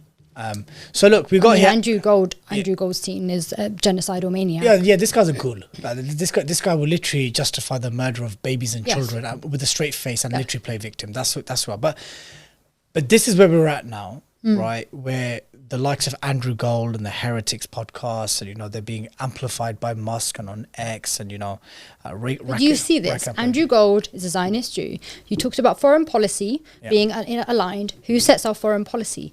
Things are very different now. People are open. to seeing, they're opening their eyes to seeing who is in control of our foreign policy. Why is it that when there was that panel who were talking about the Maccabi Tel Aviv fans, they all had connections. Yeah, they all had conflict of interest. Exactly. Yep. So this is what people are looking at now. And look, if you remove the Israeli lobby... What does that look like? That's going to be my next question. What does that look like then? Exactly. I'm happy to deal with that then. And you can tell me, oh, look, see, these are independent British. But it won't work because I see the British people. I can see them. And actually, right, even though... Then that means the people have never been served for centuries then, which I also believe to be true. Yeah, no, I totally agree. When it comes to the issue of Israel...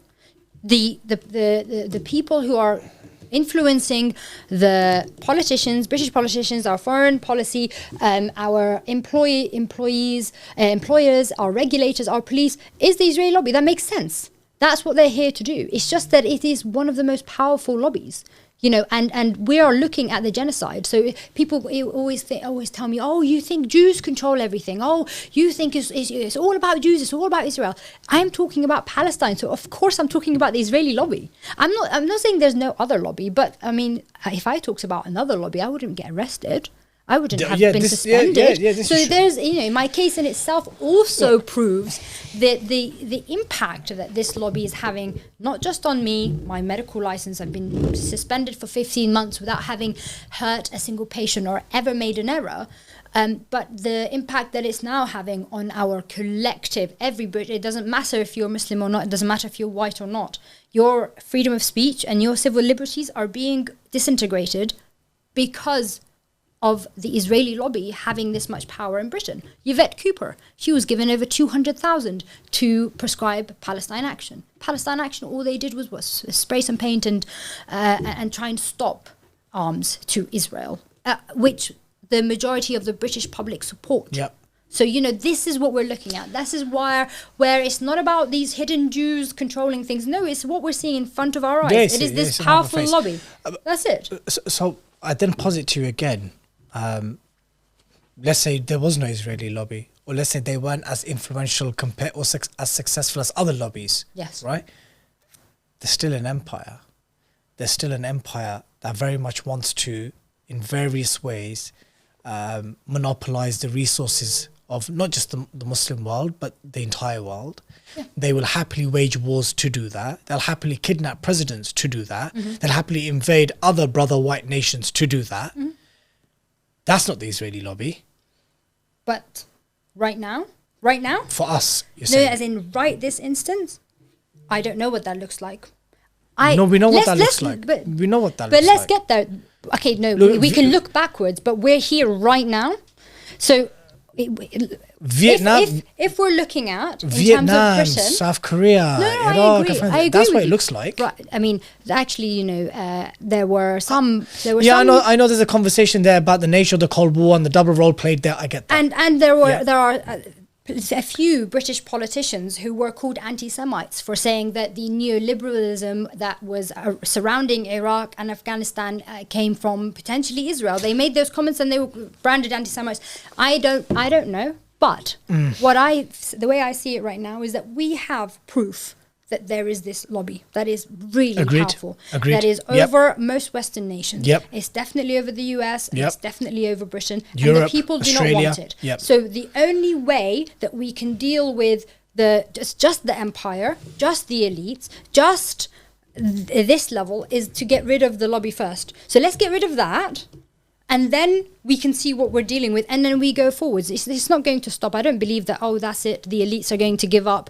They have, and the arms companies, the corporations. I don't think they'd give up. But we would deal with that. But until we can actually have representatives that do represent us and are not funded, we're not going to be able to do any of it. We do not need. I don't need to take down, like we said. I don't need to take down the British government to understand. We need to remove the lobby. You're very optimistic. It's not even optimistic. It's like I'm trying to be I'm It's saying simple. I'm saying that it's deeply intertwined. I'm saying that it's all intertwined. Potentially, but where do we start? Because we can talk about the ideological side of it. We can talk about who's in charge, blah blah blah. But where is the action? How are we going to help our brothers and sisters in Palestine? How are we going to stop a genocide? Look, I agree with you. I just think to myself that if we're going to have a meaningful discussion about what liberation looks like, Yeah. right? Or even the possibility of any type of meaningful steps towards a free Palestine. None of this two-state nonsense, which anyone never really believed in any of that in the first place. That was the biggest psyop they could possibly think of. The very notion of a two-state solution. It's not even something the Israelis ever believed in. What I'm thinking it like this: the biggest defense that the state of Israel has, it's not its Iron Dome. It's the regimes that surround it. Egypt, Jordan, Syria obviously is a bit more of a unique case, but yeah, if you want to put Syria in that case, some of the Khaliji states, some would even put Turkey in there, yeah. Every Muslim government that aids, supports, trades, strengthens, nourishes this entity, they're a part of the problem. The reason why many of these regimes do not move, and not only do they not move, they're part of the very occupation, is because there's a multitude of interests involved in this. Economic, political, geopolitical, for some it could be religious. There's so many different variables at play. Yeah. And what I'm saying is that until we have a serious discussion about freeing our Muslim countries that surround Palestine, that I think are equally occupied. Yes. They're equally occupied. They're economically occupied. They're politically occupied. They're basically stooges. Many of them are, just, are like vassal states and garrison states. And for that conversation to really happen and for there to be meaningful action, I believe what we should be calling for as part of the Palestinian liberation struggle is actually telling your ordinary white Westerner, shut down your bases. Bring your boys back home. What they're doing in the Middle East. Why are they scattered all around the Middle East? Yeah. Stop the weapons. Stop the diplomatic cover. Leave Muslims alone. Leave their countries alone so they can face Israel. Level up the playing field. They have a blank check from Washington. Have done so since their inception. They can spend and take what they want. They literally have the same weapons as the Americans. In some cases, they probably have better weapons. Well, they have an Iron Dome. The Americans don't. Yeah, but the point I'm trying to make is though, the empire, the military-industrial complex, the powerful, rich, and elite.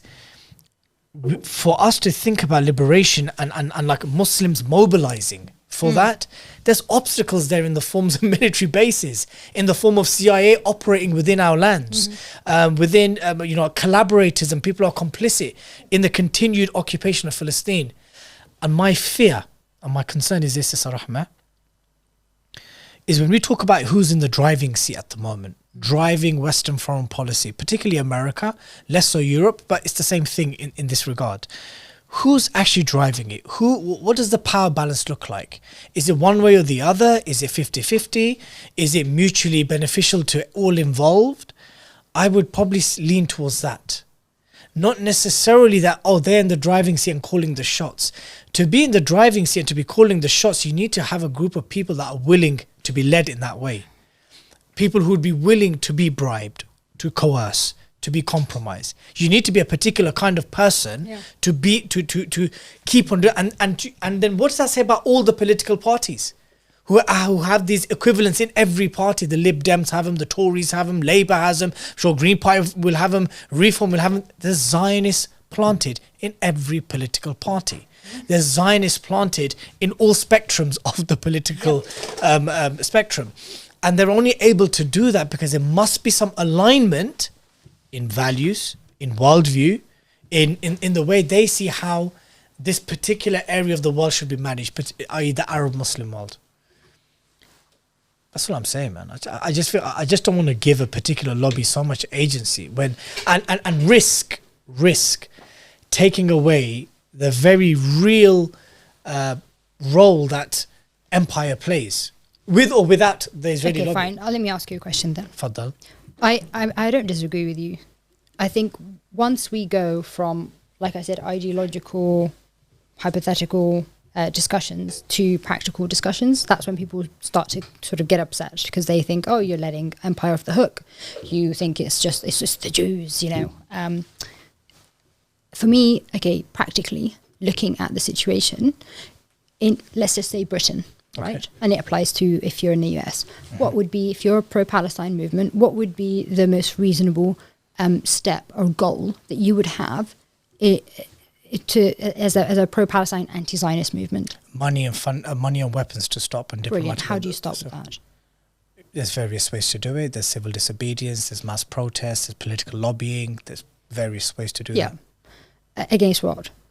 Against the establishment, the ruling elite who put laws through that justify this amount of money and spending on weapons to be sent to this hostile subversive state. Okay, so basically against your own government, just protest and civil disobedience against your own government. No, there's so many other things you can do, Rahmeh, of course. Like what? This is the practice. This is what. So this right here is why I don't say don't do that. Fine. How many times have we been to Downing Street? For the last 2.5 years. So this is why I've shifted a little bit. Continue to do that. Oh, no. But shut down every Zionist organization in Britain. Shut them down. So that's a given though. But it's that's not a given, though. look. But it's not because how many campaigns do you have, right? To shut down the Board of Deputies of British Jews, the campaign against anti-Semitism. Who's going to shut them down? Who do you think is going to shut them down? Okay, well, do you think it's easier to shut down our government than to shut down a group that are pro-Israel and pro-genocide? No, there needs to be an appetite for the closure of such groups. There is no appetite. But we create the appetite. And how successful do you think that appetite's been in quenching that appetite? Well, this is the thing, because it's not been put as a goal. Our movement, a pro-Palestine movement in Britain, we are going to Downing Street and we're screaming at empty buildings.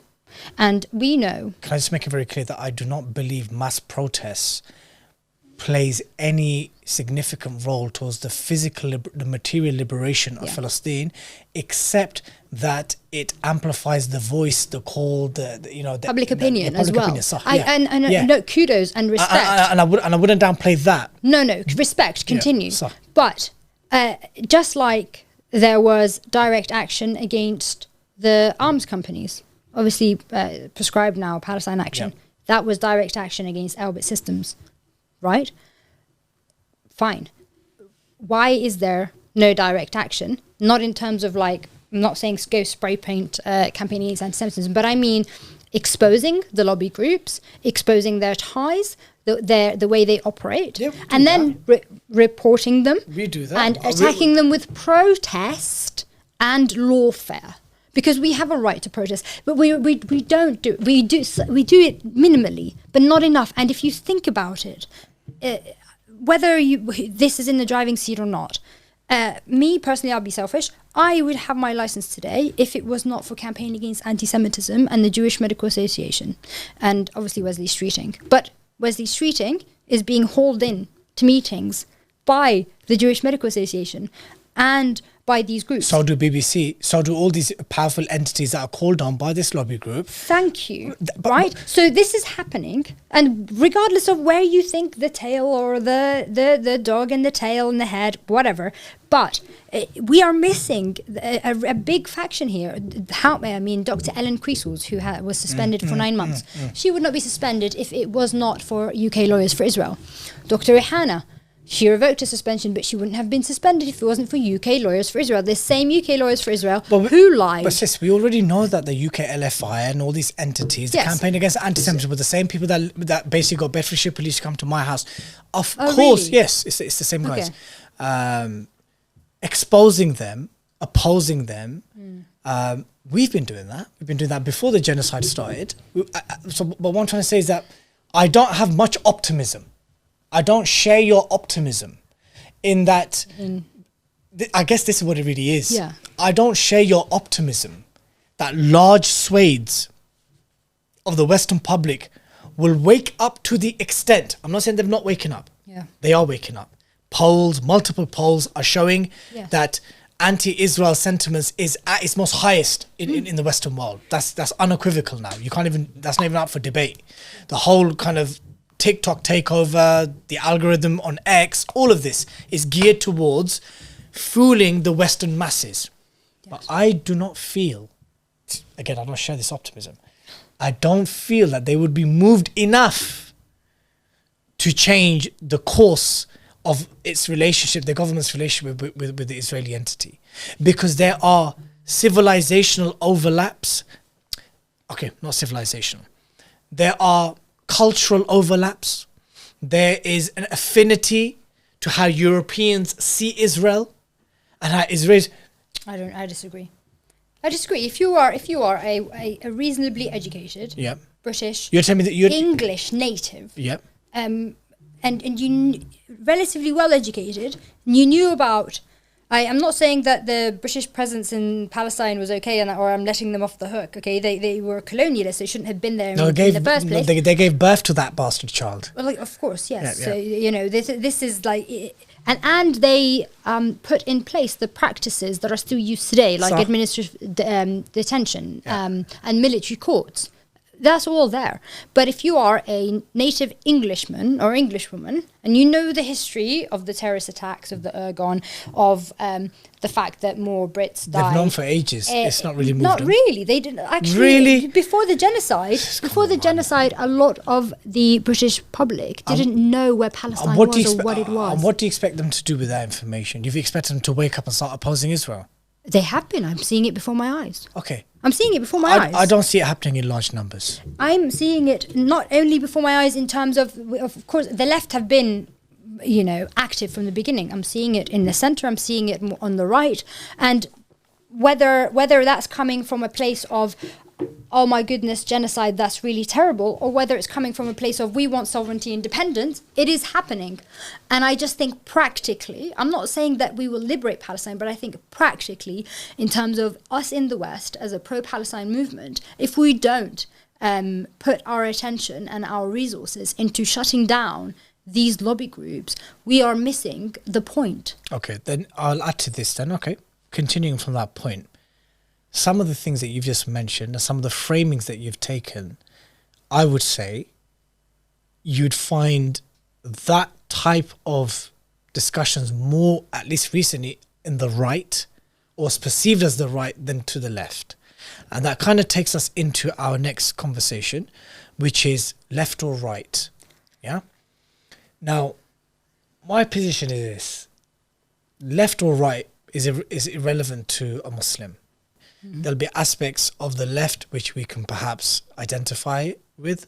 There's no denying that what's seen as the left have at least provided a space to discuss certain things, though they love gatekeeping those spaces and choose who's allowed to speak on those topics and what is appropriate and what's not appropriate. We've seen that from the left. That's their hallmark way of engagement. We're all good. You can have your space as long as you don't talk about X, Y, and Z, or you don't share a platform with X, Y, and Z, and so forth. And then we have the right. And again, I don't like using these caricature terminologies to basically frame the left and right, because in and of themselves they're so diverse and they have their own differences. I mean, even the nationalists, ethnic nationalists, civic nationalists, Christian nationalists, then there's overlaps between them, all that type of stuff. But some of the framings that you've adopted, or at least appear to have adopted, would be more hear me out, would be more, I wouldn't say welcome, would be more it'd be entertained more in right-leaning circles than left-leaning circles. In fact, I would say maybe much of the conversation we've had today would not be entertained in most left-leaning circles and platforms, and would be absolutely appropriate in right-leanings and circles. But it's those very same right-leaning circles who want a whiter Britain, a more Christian Britain. Some of them are not even clear as to why we're in the situation that we're in terms of immigration and foreign wars and all that type of stuff. We were speaking about that off camera. We may touch upon it later on. So I'll ask you this. With that particular framing and takes that you've taken about dismantling the Zionist, not just the Zionist lobby, but the entire Zionist infrastructure, those types of conversations, you will either find them in two circles. Really revolutionary left type of circles, which hardly exists in its purest way. And even like your decolonial types are still very much colonial in many of their thinking, or you're going to find in the hard right or dissident right circles. You've had a lot of heat of late. And I told you this, that before you started engaging with them, I engaged with them. Your Nick Griffin, your Jada Franson, your Jim Dawson, your Mark Collette. Alex Phillips is obviously more mainstream when it comes to, she's more like the reform right. Errol Musk is just a age-old apartheid, you know, white supremacist. I say that because he believes that essentially non-whites can't really build functioning states and societies. That's his position in 2026. You've had a lot of heat. There was a massive block campaign. People were calling to distance themselves from you. Is this why you're taking this position now? Have they played any influence? Have you found a safer space in a newer place? What's happening? Can I ask you to just clarify what you mean by my position? Your position that basically when we talk about the deconstruction of the entire Zionist infrastructure, that type of conversation, which I agree with, in the way that we've had it today, we would find those conversations being platformed more in right circles and dissident right circles and platforms than you would in left circles. What I'm saying to you is the deconstruction, the dismantling that you're talking about, I agree with you. We're on the same page there. I don't disagree with you on that. I'm saying that these types of conversations are being platformed in certain in a certain spectrum of the political spectrum. It tends to be the right, of late at least. When was the last time you spoke about this like this in a left-leaning platform? Have you? I'm not trying to pigeonhole anywhere, but I'm just... Well, I mean, I guess when I have gone on marches. Okay. So the 2 speeches that I got arrested on, I did mention the occupation of the British government. Have you been invited? Have you been invited to any more speeches and demos?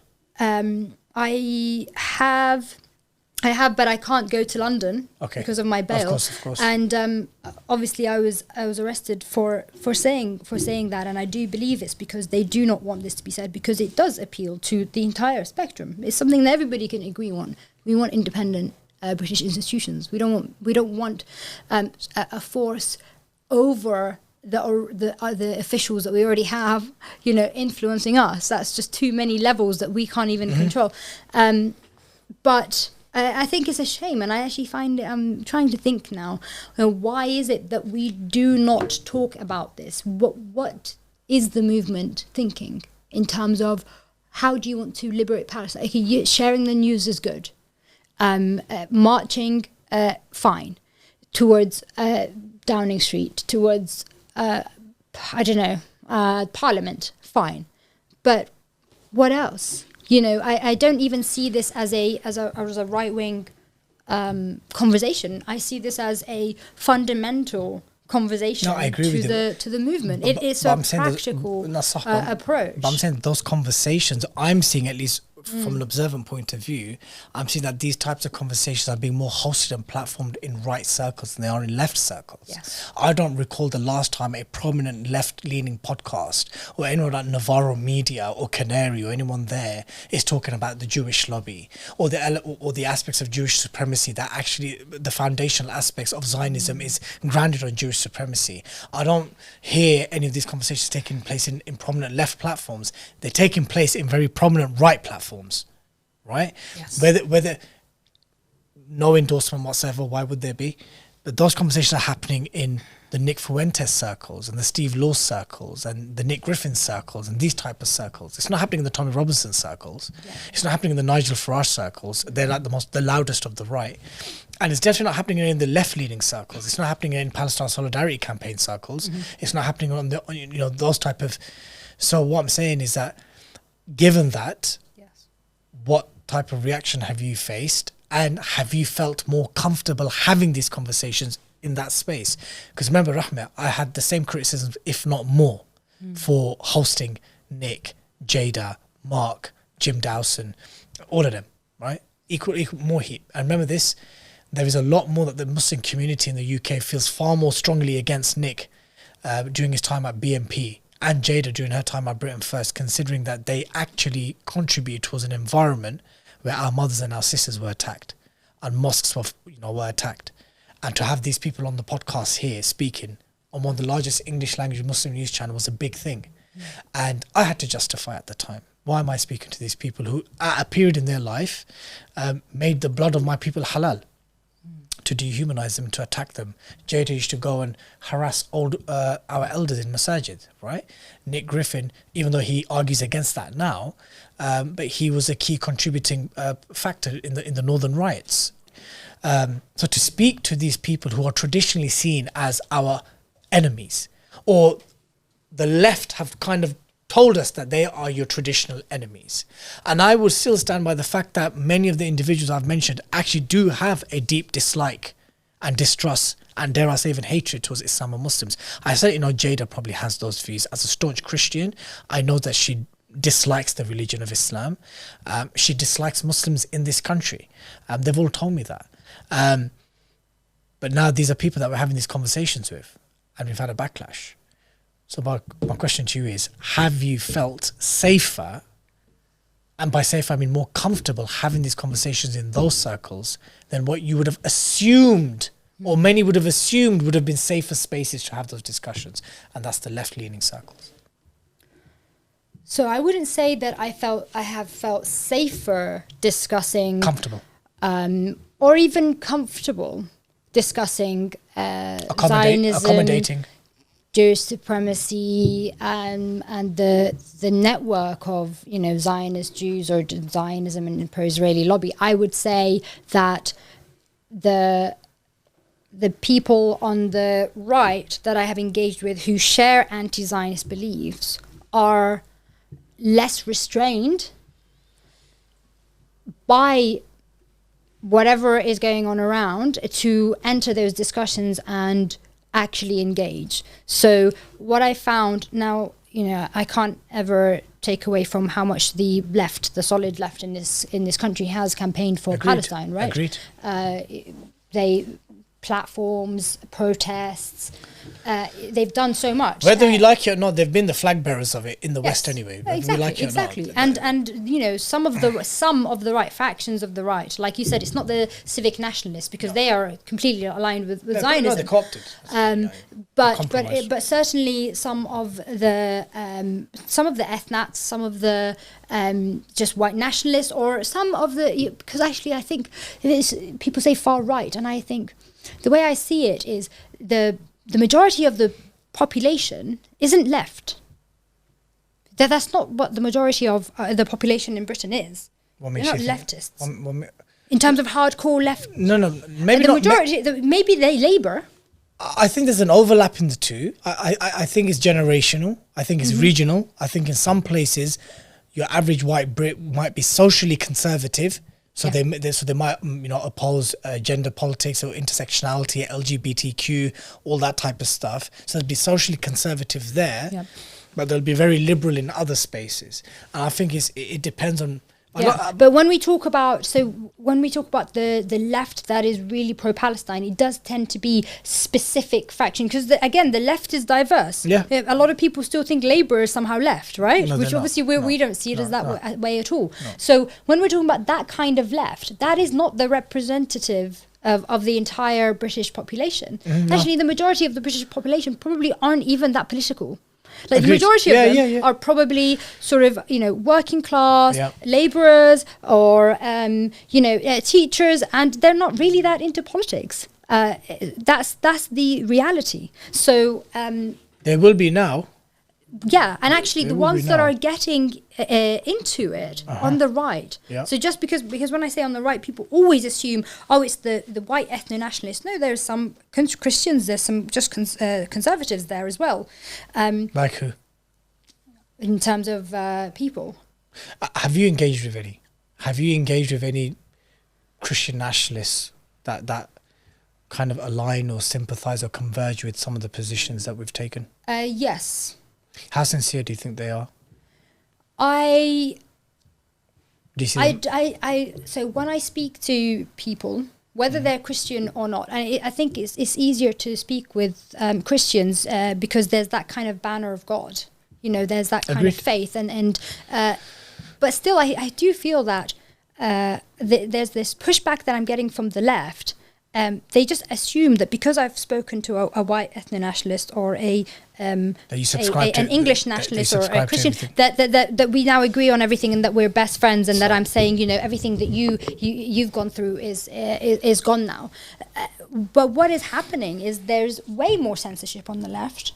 Agreed. Far more censorship, and I think because actually the left, the progressive, liberal Western left, is very much led, or a majority of it. There is, a big weighting of anti-Zionist Jewish voices in there, and there is definitely Judeophilia. Right, so I don't see the left as being pro-Islam or even neutral to Islam. Mm-hmm. There, especially if we're talking socially, if you're Western progressive liberal, you're anti-Islam, and I have found that when I've spoken about my faith, they don't like it. When I have publicly said that I'm against the puberty blockers trial for children.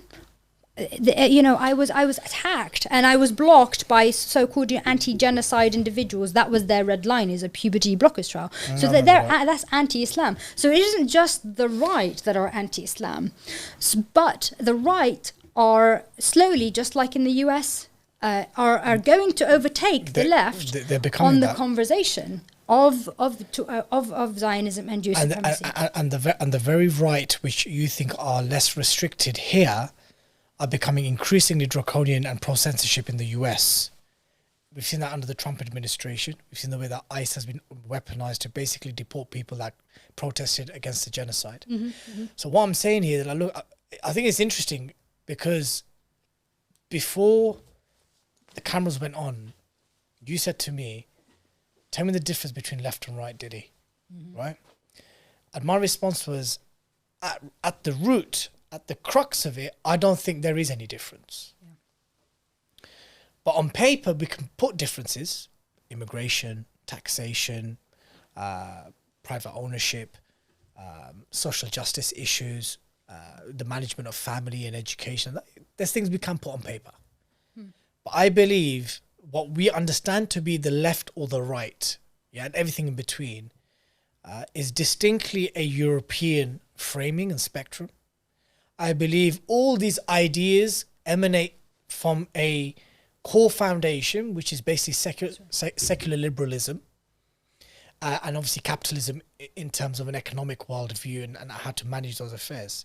So when you asked me, if you recall, you said, Diddy, what's the difference between left and right? I said there are some differences, and then we went through those things, but I said that at its asl, at its crux, it emanates from the same aqidah, right? And then when you probed me further, he goes, no, but what does that actually mean? And I said, ultimately, this is a tradition, a way of life that's moved far away from God.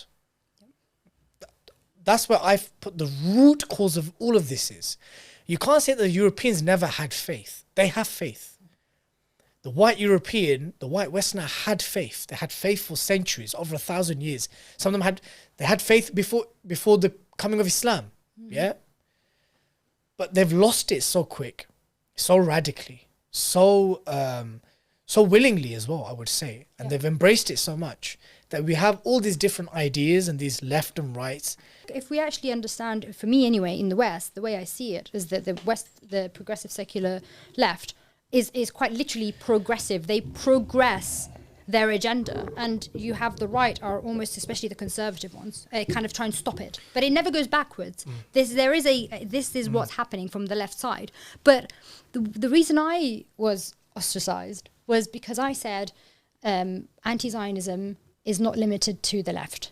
The support base for anti-Zionism and Palestine transcends the Western political spectrum. Now it does. And people now really now mad. It does.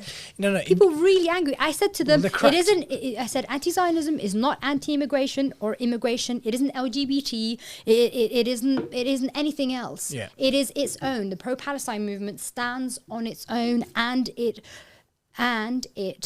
should have support from everybody, regardless of their intentions and regardless if these people like each other in other spaces. If you have somebody who is against trans access to women's spaces, and somebody who is like pro-trans, if they're both anti-Zionist in the pro-Palestine space, in the anti-Zionist space, don't make that issue a defining that is point. not here. Sorry, yeah, We're not I agree with you. You can go and But that campaign for happens- these things separately. No, but that happens though. It does. We've seen it, and it's happened It's for a long gatekeeping. time. No, exactly.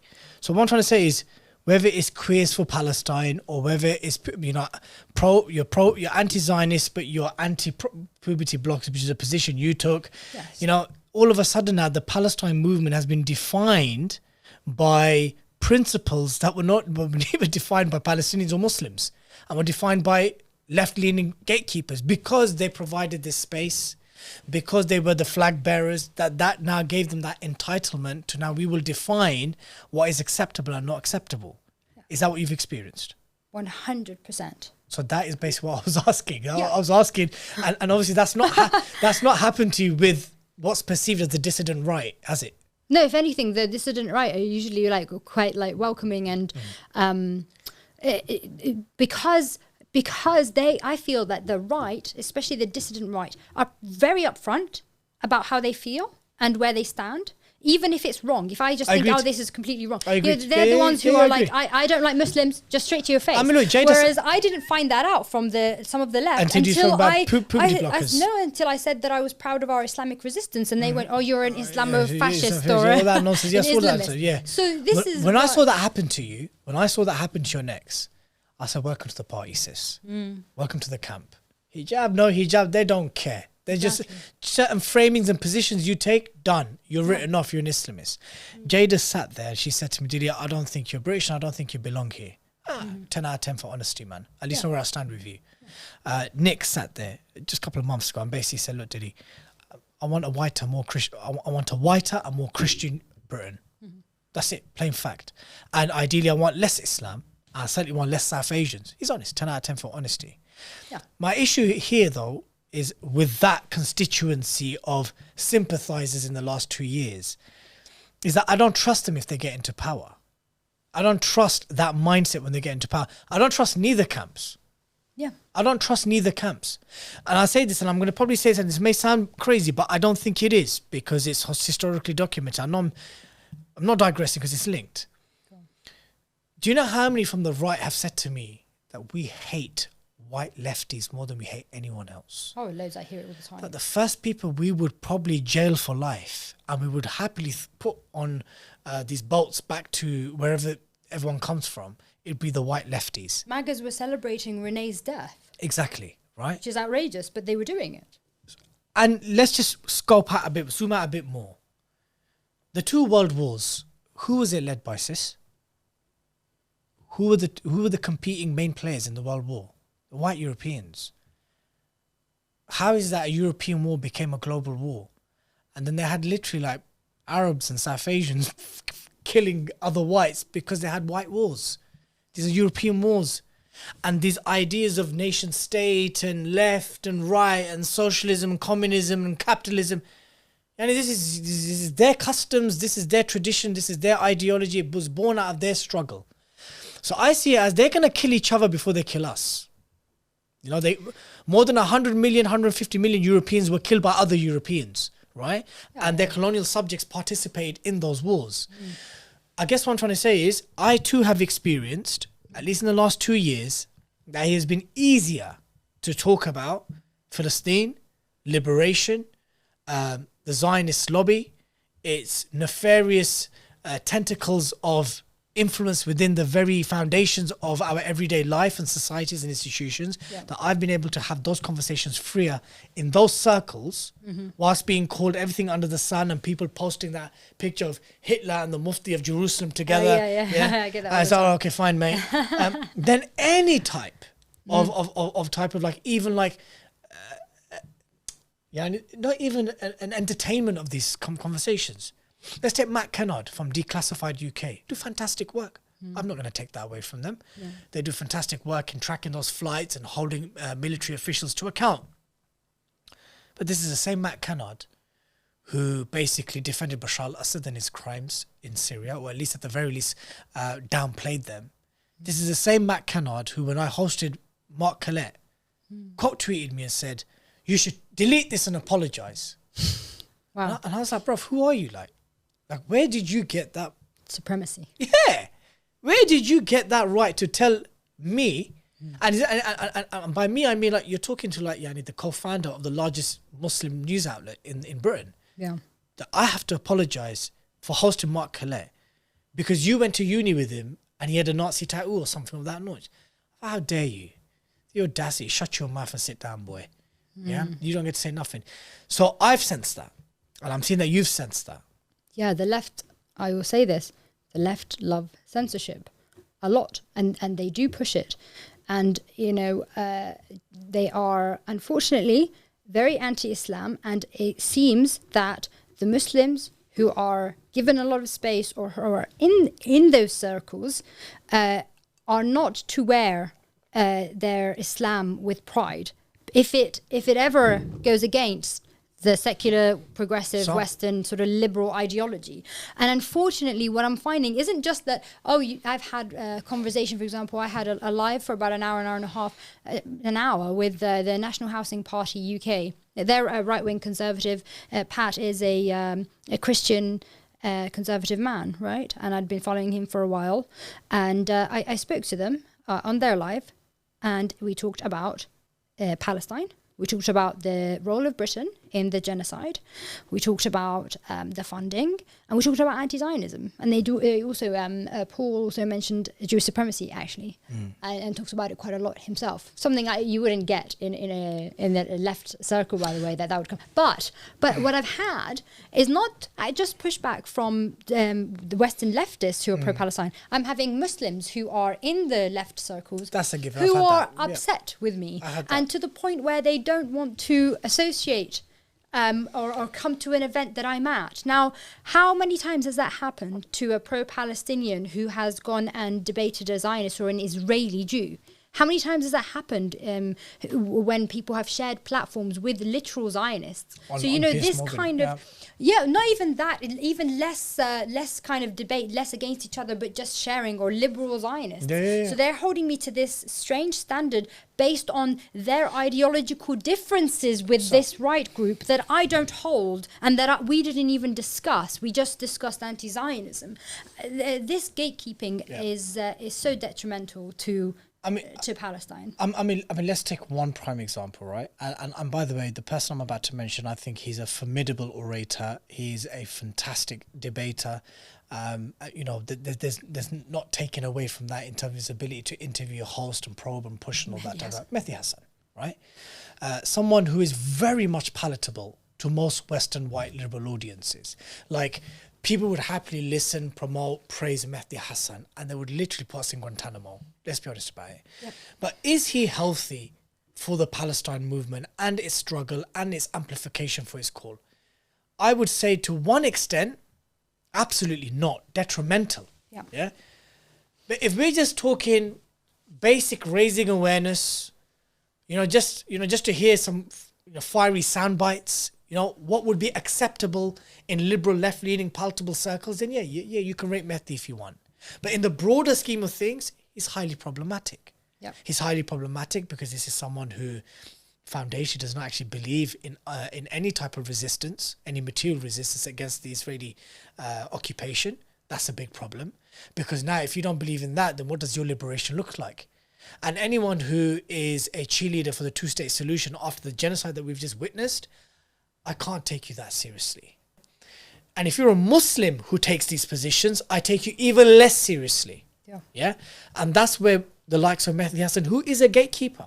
He is a gatekeeper of the Palestinian cause. He is someone who has become synonymous with Palestine debates, at least in the Western discourse. It's problematic because he sets the tone. He sets the standard of what is acceptable and not acceptable. Right? We're out here talking about jihad fi sabilillah and how this is absolutely religiously justified, and it's also enshrined in international law, and then you have him basically just throwing everyone under the bus, right? And this gatekeeping is ever so present. and has become ever so apparent in the last 2.5 years, where now we need to have a serious discussion with our perceived allies and friends on the left. But what do you actually mean by liberation? What do you actually mean by mobilization? What do you mean by from the river to the sea? What do you mean by intifada? What do you mean when you talk about the Palestinians' right to live freely in their homeland? What's your views on Israel, the actual state, the actual entity? What's your view? We need to have these conversations now, because so many of these conversations have been gatekept. We've been censored. Whether we feel we've been forced or pressured or gravitate towards a spectrum where we would not have entertained those discussions. The likes of the dissident right are people that are not traditionally those who host Muslims, isn't it? Yeah. Traditionally speaking, you'd always think that the left were our safe space. Yep. That's why freaking Muslims still voted Labour after Iraq, because they felt that this was their safe space. So I think that needs to be shattered. I think that needs to be exposed. And any meaningful allies on the left who truly believe in the right of Palestinians to live freely in their lands, in the lands that the little that they have and the most of which they don't have, all of it in its entirety. And that also requires the dismantling of the Zionist entity of Israel, the apartheid regime. Unless you're very clear about those things, I'm questioning everything. And I find those conversations much easier to be had in right circles than in left circles. By right circles, I'm not talking about your Tommy Robinsons, your Civ Nats, your Zionist right. I'm talking about the dissident right, whether they're ethno or Christian nationalists. And they could equally hate Muslims and Islam and coloured people as well. Yeah. I'm just finding that those conversations are much easier to be had there. But I don't trust either side, sis. Because ultimately, I believe in when Allah subhanahu wa ta'ala says that the believers are allies of one another. The believing men are allies of believing women. And ultimately, that is where liberation is going to come from. That's where, that's where it's ultimately going to come from. Here, we have to be pragmatic. It has to be case by case, platform by platform. To paint an entire group by one brush, to isolate, in your case, to isolate you, to disown you because of puberty blockers, because you talk about the Islamic resistance. What did you think? That it was okay when it was Fatah or PLO, but now it's not cool because it's an Islamic resistance? These are all serious conversations we need to have on the left. And I tell Muslims on the left, wallahi, I tell you, look, no one's taken away from the Cable Street fights and the Northern riots and the real life harm that the right have done, the hard right have done. I'm not going to take that away, sis. Your Combat 18, your National Front, your BNP, your EDL, your Britain First, right up until now, they cause serious harm to our people. Yeah, it is not a lefty that goes and attacks someone who looks like a Muslim or in a niqab. It's nearly those who actually sympathise with Tommy Robinson and that type of right, yeah? But equally, the left need to understand that they can no longer dictate the terms of engagement in this space, which quite frankly is not theirs. They've held the flag, grateful for it, thank you for it, you can still be a part of it, but you don't get to dictate the terms anymore. I'm sick of it, quite frankly. That someone who's supposed to be seen as an ally tells me to delete something and apologize. Or someone who you've been hosted by and you've seen traditionally as a friend all of a sudden may not want to associate with you because you've had certain conversations with certain people. Like what type of solidarity that, quite frankly, I don't want that solidarity. You keep that solidarity to yourself. I agree. Mahdi Hassan is not an ally, and Rifat al-Arir. Yeah, I remember. Allah yarhamu. He said that to us, and somebody like Mahdi has condemned the Palestinian resistance multiple times. He played into the lie of Al-Ahli Baptist Hospital that was a Hamas rocket that misfired, which is debunked, and no one even believed it. But he tweeted that, he said that.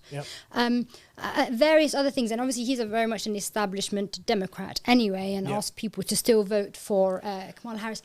So many things that he's done, yet and our equivalent is Owen Jones. Right, Aaron Jones, before he even drinks his coffee in the morning, he'll condemn the Palestinian resistance. He condemned the ceremony for the hostages that were killed by the IOF, by Al-Qassam brigades. The journalists who documented that ceremony were killed because they documented it. These two people are still being followed. They're being followed by millions, by the majority of the movement. Yet you have somebody like me with a very humble following who has said that I will never condemn Palestinians. I will never condemn our resistance. Also, most of the things that people have condemned have been debunked. Imagine. So what are you condemning our people to, who are already being, have this campaign of extinction on them? And I will uphold the principles of liberation, that are nobodies to trample on and to betray. And like you said, part of that is that Palestine is one, and Al-Quds is our capital. And the Jews who were in Palestine until the Jewish immigration began are considered Palestinians. The rest, they're not. They're immigrants and now settlers. Way worse, that's where the distinction comes from us and ethnos. And the Palestinians need to return home. Not many people on the left uphold these at all. Yet, if I speak to, for example, people on the left and have an hour conversation with them where they actually agree on these principles, by the way. You mean right? Sorry, on the right. Yeah. And they agree on these principles. You have this left. The Palestinian cause, we have to make sure that people understand. The Palestine cause is not your leftist cause. It's not your right cause. It isn't even based on this Western spectrum that you're kind of fighting alongside. I actually also think that this is just a stage. You're all fighting this, and the lobby, the elites, etc. They're all doing the same thing. Do you think it's a religious war? If it's a religious struggle? I asked my mum. I said to her, how would you describe when all of this was happening? Because I had some people saying that it was a communist cause. And I thought, what? the first Palestinian resistance that even occurred was against the immigration of Jews.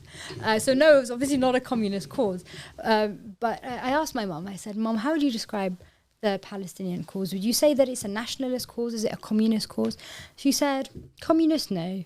Nationalist, kind of, but for us, it's Islamic. Do you remember that response I gave when you posted that? Yes. Mother. I said your mum's spot on. Yes. Your mum's spot on. And, people didn't like it. But do you know what I thought when people had a go at me for saying that? Go on. They were like, oh, well, the PFLP, they're not Islamic. Obviously, they are there and we respect them. And they're a minority in the resistance, right? Yep. But when I saw that people were having a go at me for saying that I see the Palestinian cause as an Islamic cause, do you ever see them saying that to Palestinian Christians? No. When Palestinian Christians talk about them being the oldest kind of Christian, the older Christians, that's okay. And that Jesus was a Christian. Yep. Do you see people coming to them and going, "Oh, but most Palestinians are Muslims, so why are you making it into a Christian cause?" That doesn't happen. It only happens when Muslims want to wear their faith with pride. Absolutely. And I was really disappointed then. Really. Bringing this long conversation, which can go on for ages, to somewhat of a close. We've touched upon so many themes, Rahmeh, and I thoroughly enjoyed the conversation. And look, I saw the way and how quickly traditional allies, you'd think, will disowned you very quick on X because of the positions that you took, some of the framings and the language that you used. Thank God they were a minority and the majority have stuck around. Alhamdulillah. But yes, they did, those ones. And they were quite loud about it. I even saw some saying that, I will defend her cause and her case against, this dismissal and suspension and stuff like that, but I fully disagree with her. So I saw variations of caveated support, disownership, all types of stuff. Oh, she's going through lots. I saw all of it. And I felt to myself when I was watching that, I was happy and sad.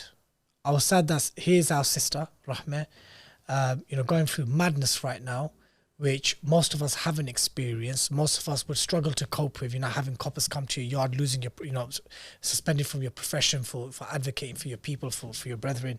And then I was happy because you just reminded me of that verse of the Quran where Allah says the believing men and the believing women are allies of one another. And that true solace, true comfort, true liberation comes from Din al-Islam. It is not a coincidence that during the 2 years of genocide, it was just the more of the same that we've always known about the Palestinians. Inna lillahi wa inna ilayhi raji'un. The praising of the shuhada. La hawla wa la quwwata wa illa billah. Hasbi Allah wa ni'mal wakil. Yeah? Don't worry. They're in a better place. You'll meet them in the shaheed, inshallah. You'll see them in Jannah. Yeah, these are not socialist communist talking points or framings. I'm sorry to break that news to you or to anyone. That's not. They're very overtly Islamic. Yeah? When you had, sadly, and may Allah forgive us for this, thousands in the last 2 years calling out to Arab rulers, Muslim nations. Why did they do that? Why didn't they call out to Maduro?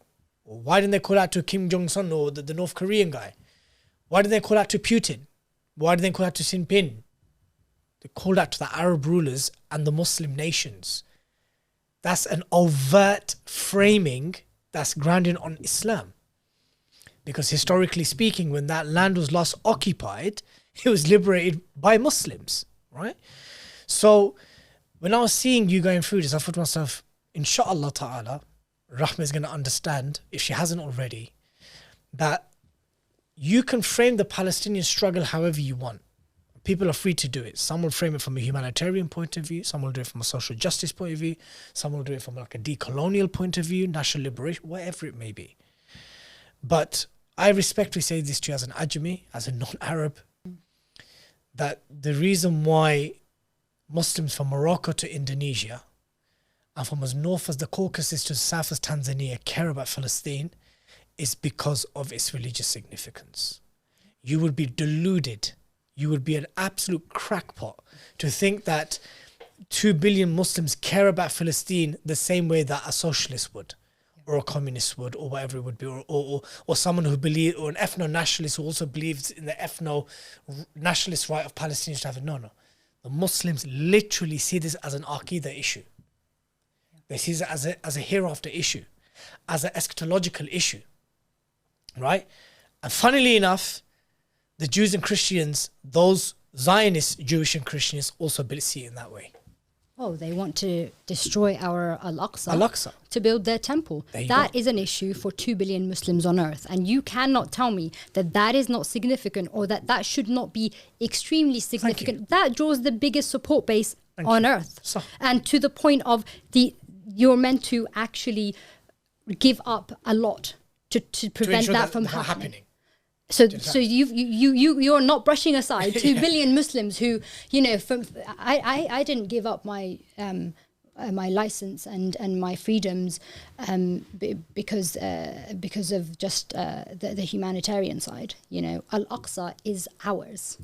You know, it is every Muslim's. And anyone who wants to, like, you know, we have a right audience at Five Pillars. Yeah. When we say that Al-Aqsa is ours, we believe that the religious authority overseeing that space should be managed by Muslims. Yes. I challenge anyone to tell me, when was the last time Jews, Christians and Muslims lived in any semblance of peace? It was under the Ottoman Caliphate. The last time you can think, okay, when was there no wars, illegal occupation, madness happening in the Holy Lands? It was under the rule and the governorship of Muslims, right? We saw what Christian rule looked like. We saw that in 1096 to 1182. We saw what that looked like.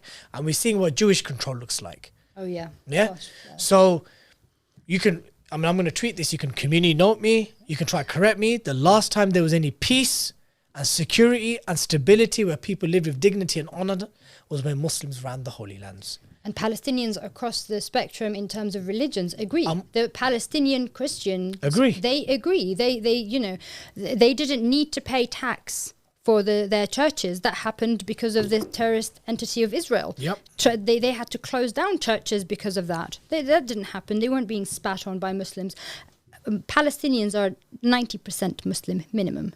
So, of course, when there's a rule, it's going to be likely an Islamic rule. And it is not up to any Western leftist or not secular ally to say that it should be a secular place. It's not up to any ally to tell us how we are going to run our countries as Muslims. I'm sorry, I am here in this country, and it's not running so smoothly, not just for me as a Muslim, for us as British citizens. And certainly in terms of Jews ruling, that should never happen ever again. That was the biggest mistake in the world. They do not They do not have a right to a homeland by virtue of being Jews. Nobody has the right of a homeland based on their religion. Agreed. Nobody has that. Allah doesn't even tell us that in the Quran. You know that's crazy as well? And I'm glad Even you in raised that. international law. It's not a thing, it's not a concept. Sis, you're absolutely spot on. Nowhere does Allah say in the Quran, oh, by the way, this particular land is yours from now until Day of Judgment. That doesn't exist. Allah tells us the opposite. That there'll be sometimes you lose, sometimes you'll win. And that in fact, for you to be winning and to be victorious, you actually have to be worthy of that victory. That's what Allah tells us. You know, I don't see Muslims crying about the loss of Spain. I don't see Muslims of the subcontinent crying of the loss of Mughal India. We lost it, we took that L. Yeah? And it was decreed and we probably deserved it because we didn't fix our ways right. Yeah. But we believe that when the Ummah is worthy of it, that Allah will honor us again. But I've never heard of anywhere in, and we've learned under scholars and we've spoken to scholars about this. Does there anywhere in the Quran and the Sunnah or the works of the scholars, does it say that Muslims have an inalienable right to a particular land by the virtue that they're Muslim? It goes, no. Allah tells us the opposite, that you will lose particular lands if you become a particular way. Or if you embark collectively in sins or in individual and stuff like this. Nowhere in Islam do they say, because you're a Muslim, that this land is yours by birthright from now to Day of Judgment. Exactly. It doesn't exist. So the fact that Jews have been allowed to do this, we've seen what they've done now for 100 years. Biggest mistake ever. Dismantle. Never allow them to have a so-called homeland. That's a concept that is terrible. No, they can have it. They can have it in Germany. No, I'm being serious. No. Yeah, I know. This is the joke that goes. No, it's not a joke. I'm being serious. What should happen is that the ones in Israel, right, who migrated to Palestine and are now settlers. So they are.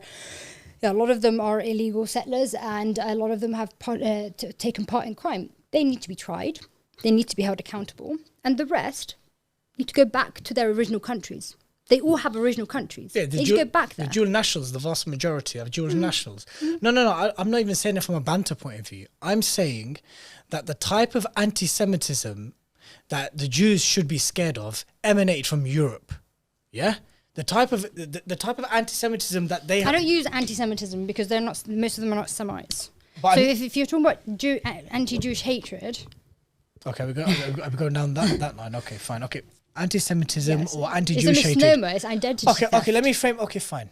For the sake of. But it also is identity theft because it also legitimizes the whole race thing, right? Which I don't want. It's you're Jewish. This is your religion. Agreed. Yeah. This is the asl position. But in terms of anti-Semitism, what I mean by that is oppression against Jews. No, anti-Jewish hatred. Is that the term that you use? Yeah. You don't use anti-Semitism no more? No, because it just doesn't mean anything and it's wrong. Palestinians are the Semites. They're being murdered. So the Jews who fear the type of hatred that they've experienced that leads to the large numbers of deaths that they fear happening again, that's going to happen from Europe. It's not going to happen in the Muslims. If it had happened in the Muslim lands, it would happen in the 1400 years. By the time the Prophet ﷺ expelled the three tribes of Medina, the type of expulsions and hatred or discrimination that they experienced was nearly distinctly entirely in Europe, right? And since one of the justifications was for the creation of Israel is to prevent a Holocaust from happening again, then hear me out, then go deal with this issue in Europe. Go deal with the issue in Europe. Leave Palestine, leave the Muslim lands and go to Europe and speak with your European cousins who you share heritage and share other things with. Go speak with them and go have an issue. Go ask the German government to give them a piece of your country for you. I mean, the German government is still paying a lot of them reparations. Of course. But in terms from a Palestinian perspective, the World War II event, whether you're going by the official or non-official narrative, whatever happened there, that has nothing to do with the creation of the entity of Israel. Because Jews were stealing our land before Hitler was born. But they certainly, I do agree that they should all go back to their original countries because actually, if anything, Jews do have a privilege in Europe. There is protection. I don't believe that there is so-called rising anti-Jewish hatred. I don't believe that at all. That's just to shut us down. No. So they're very safe in Europe. Very in fact, they're being given super safe. They're Super being safe. given a higher sort of They're safer. privilege. They're safer in Europe than they are in Israel. Yeah. Yes, yeah. They should go back to their homes. What I meant by that was the justification that's used to the public that, to prevent another Holocaust, we need a state of our own. We know that's not the case. We know that the case is that actually there was illegal immigration, and those moves were happening way before Nazi Germany. And I want to show you this. Before Hitler's time.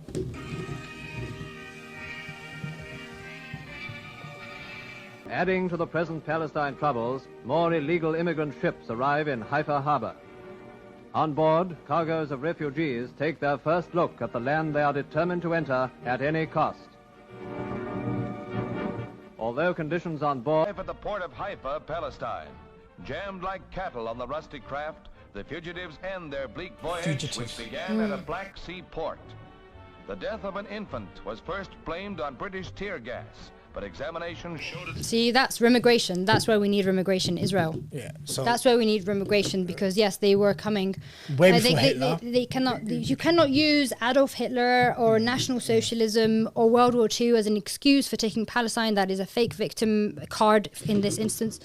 And they were coming as messianic Jews to Palestine. It was not political. It was messianic, religious. Listen, it was happening during the time of Khalifa Abdul Hamid. Yeah, late 1800s, early 19, as you rightly said, before Hitler. Way before. Way before. But what I meant by that was, since that is a justification that's given, since that's what you purport to the world and you fool the masses with, then why don't you come back home and address the issue closer to home in Germany or wherever you are a dual national, because you're safer in Europe, you're safer in the West, you're so protected, you're the most protected class of people, more than the white natives themselves, 100%. By 1,000%. So I guess that was where I was going up. I didn't even talk about usury. I really wanted to put usury because I got like, it was Navarra Media, Rivka Brown, or whatever. You know, she had to go at me for saying...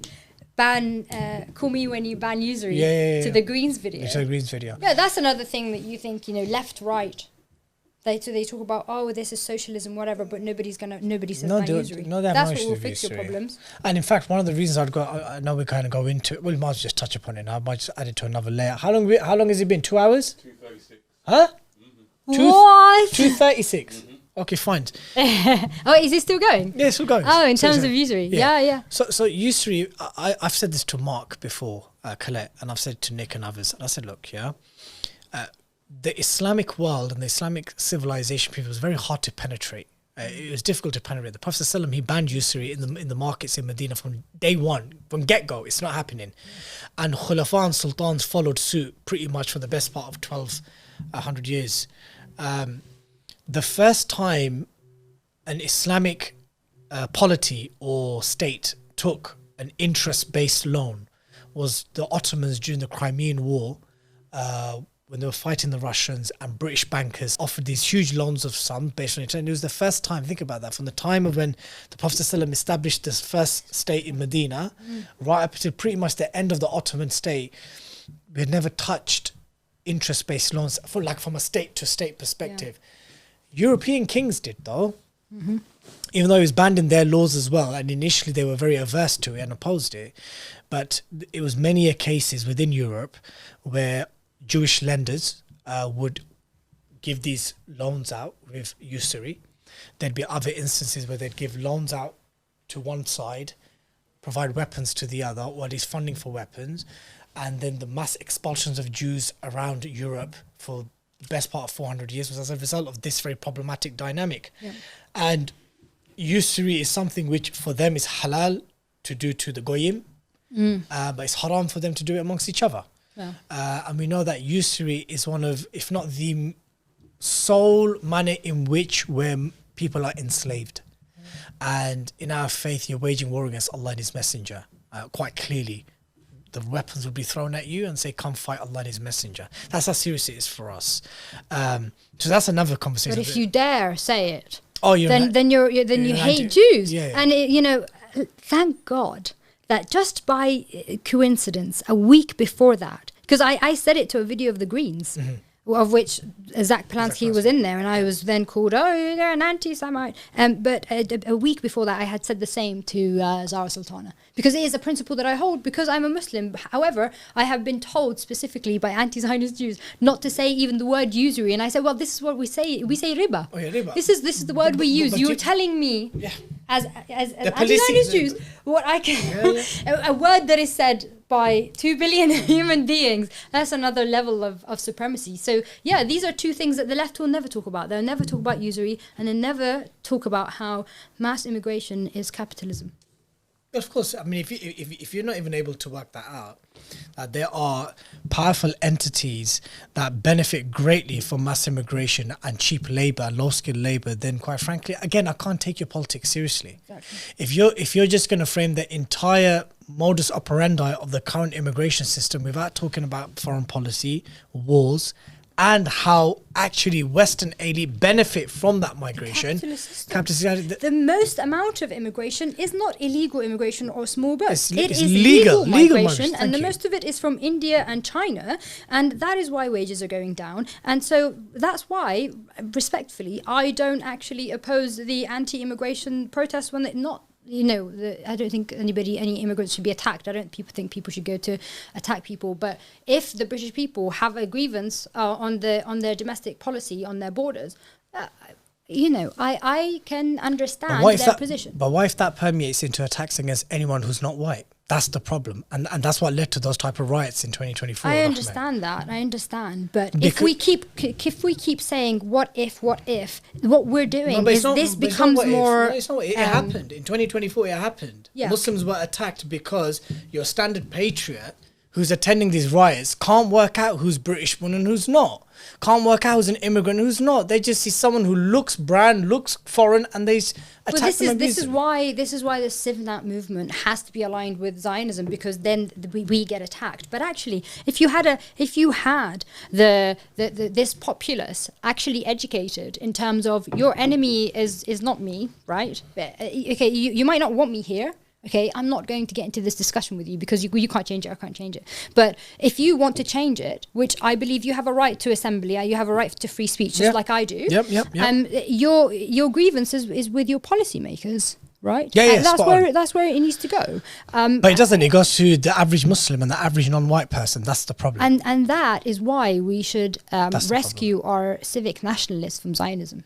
Because the media class, the Zionists, Tommy Robinson, etc., they have GB this kind News, of Talk TV, Reform, this anti-Islam agenda, which is so bizarre. It's almost like they're trying to make Islam an ethno-religion. Because I'm sorry, if you have a white person coming into this country, they could be Muslim. Mm-hmm. If you're saying you want it to be more white, so then you need less Muslims, that makes no sense. If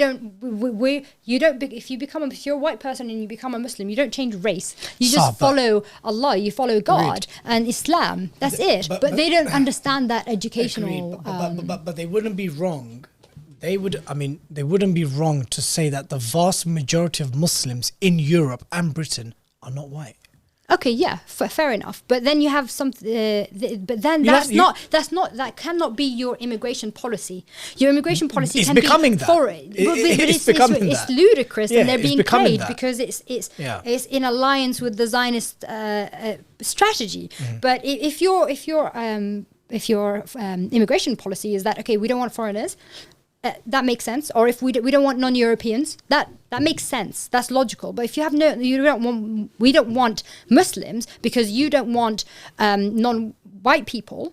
Actually, in the past 2 years, the most you've had are Indians anyway. So you're going to be it's going to be mostly Chinese, and so you have more like Buddhists or Hindus, and then you're going to have the same problem. So you're being played, and I think people are starting to wake up to this. That's why these conversations are important to have. Actually, most of the conversations I've had with people in terms of this have gone quite well. Not all of them.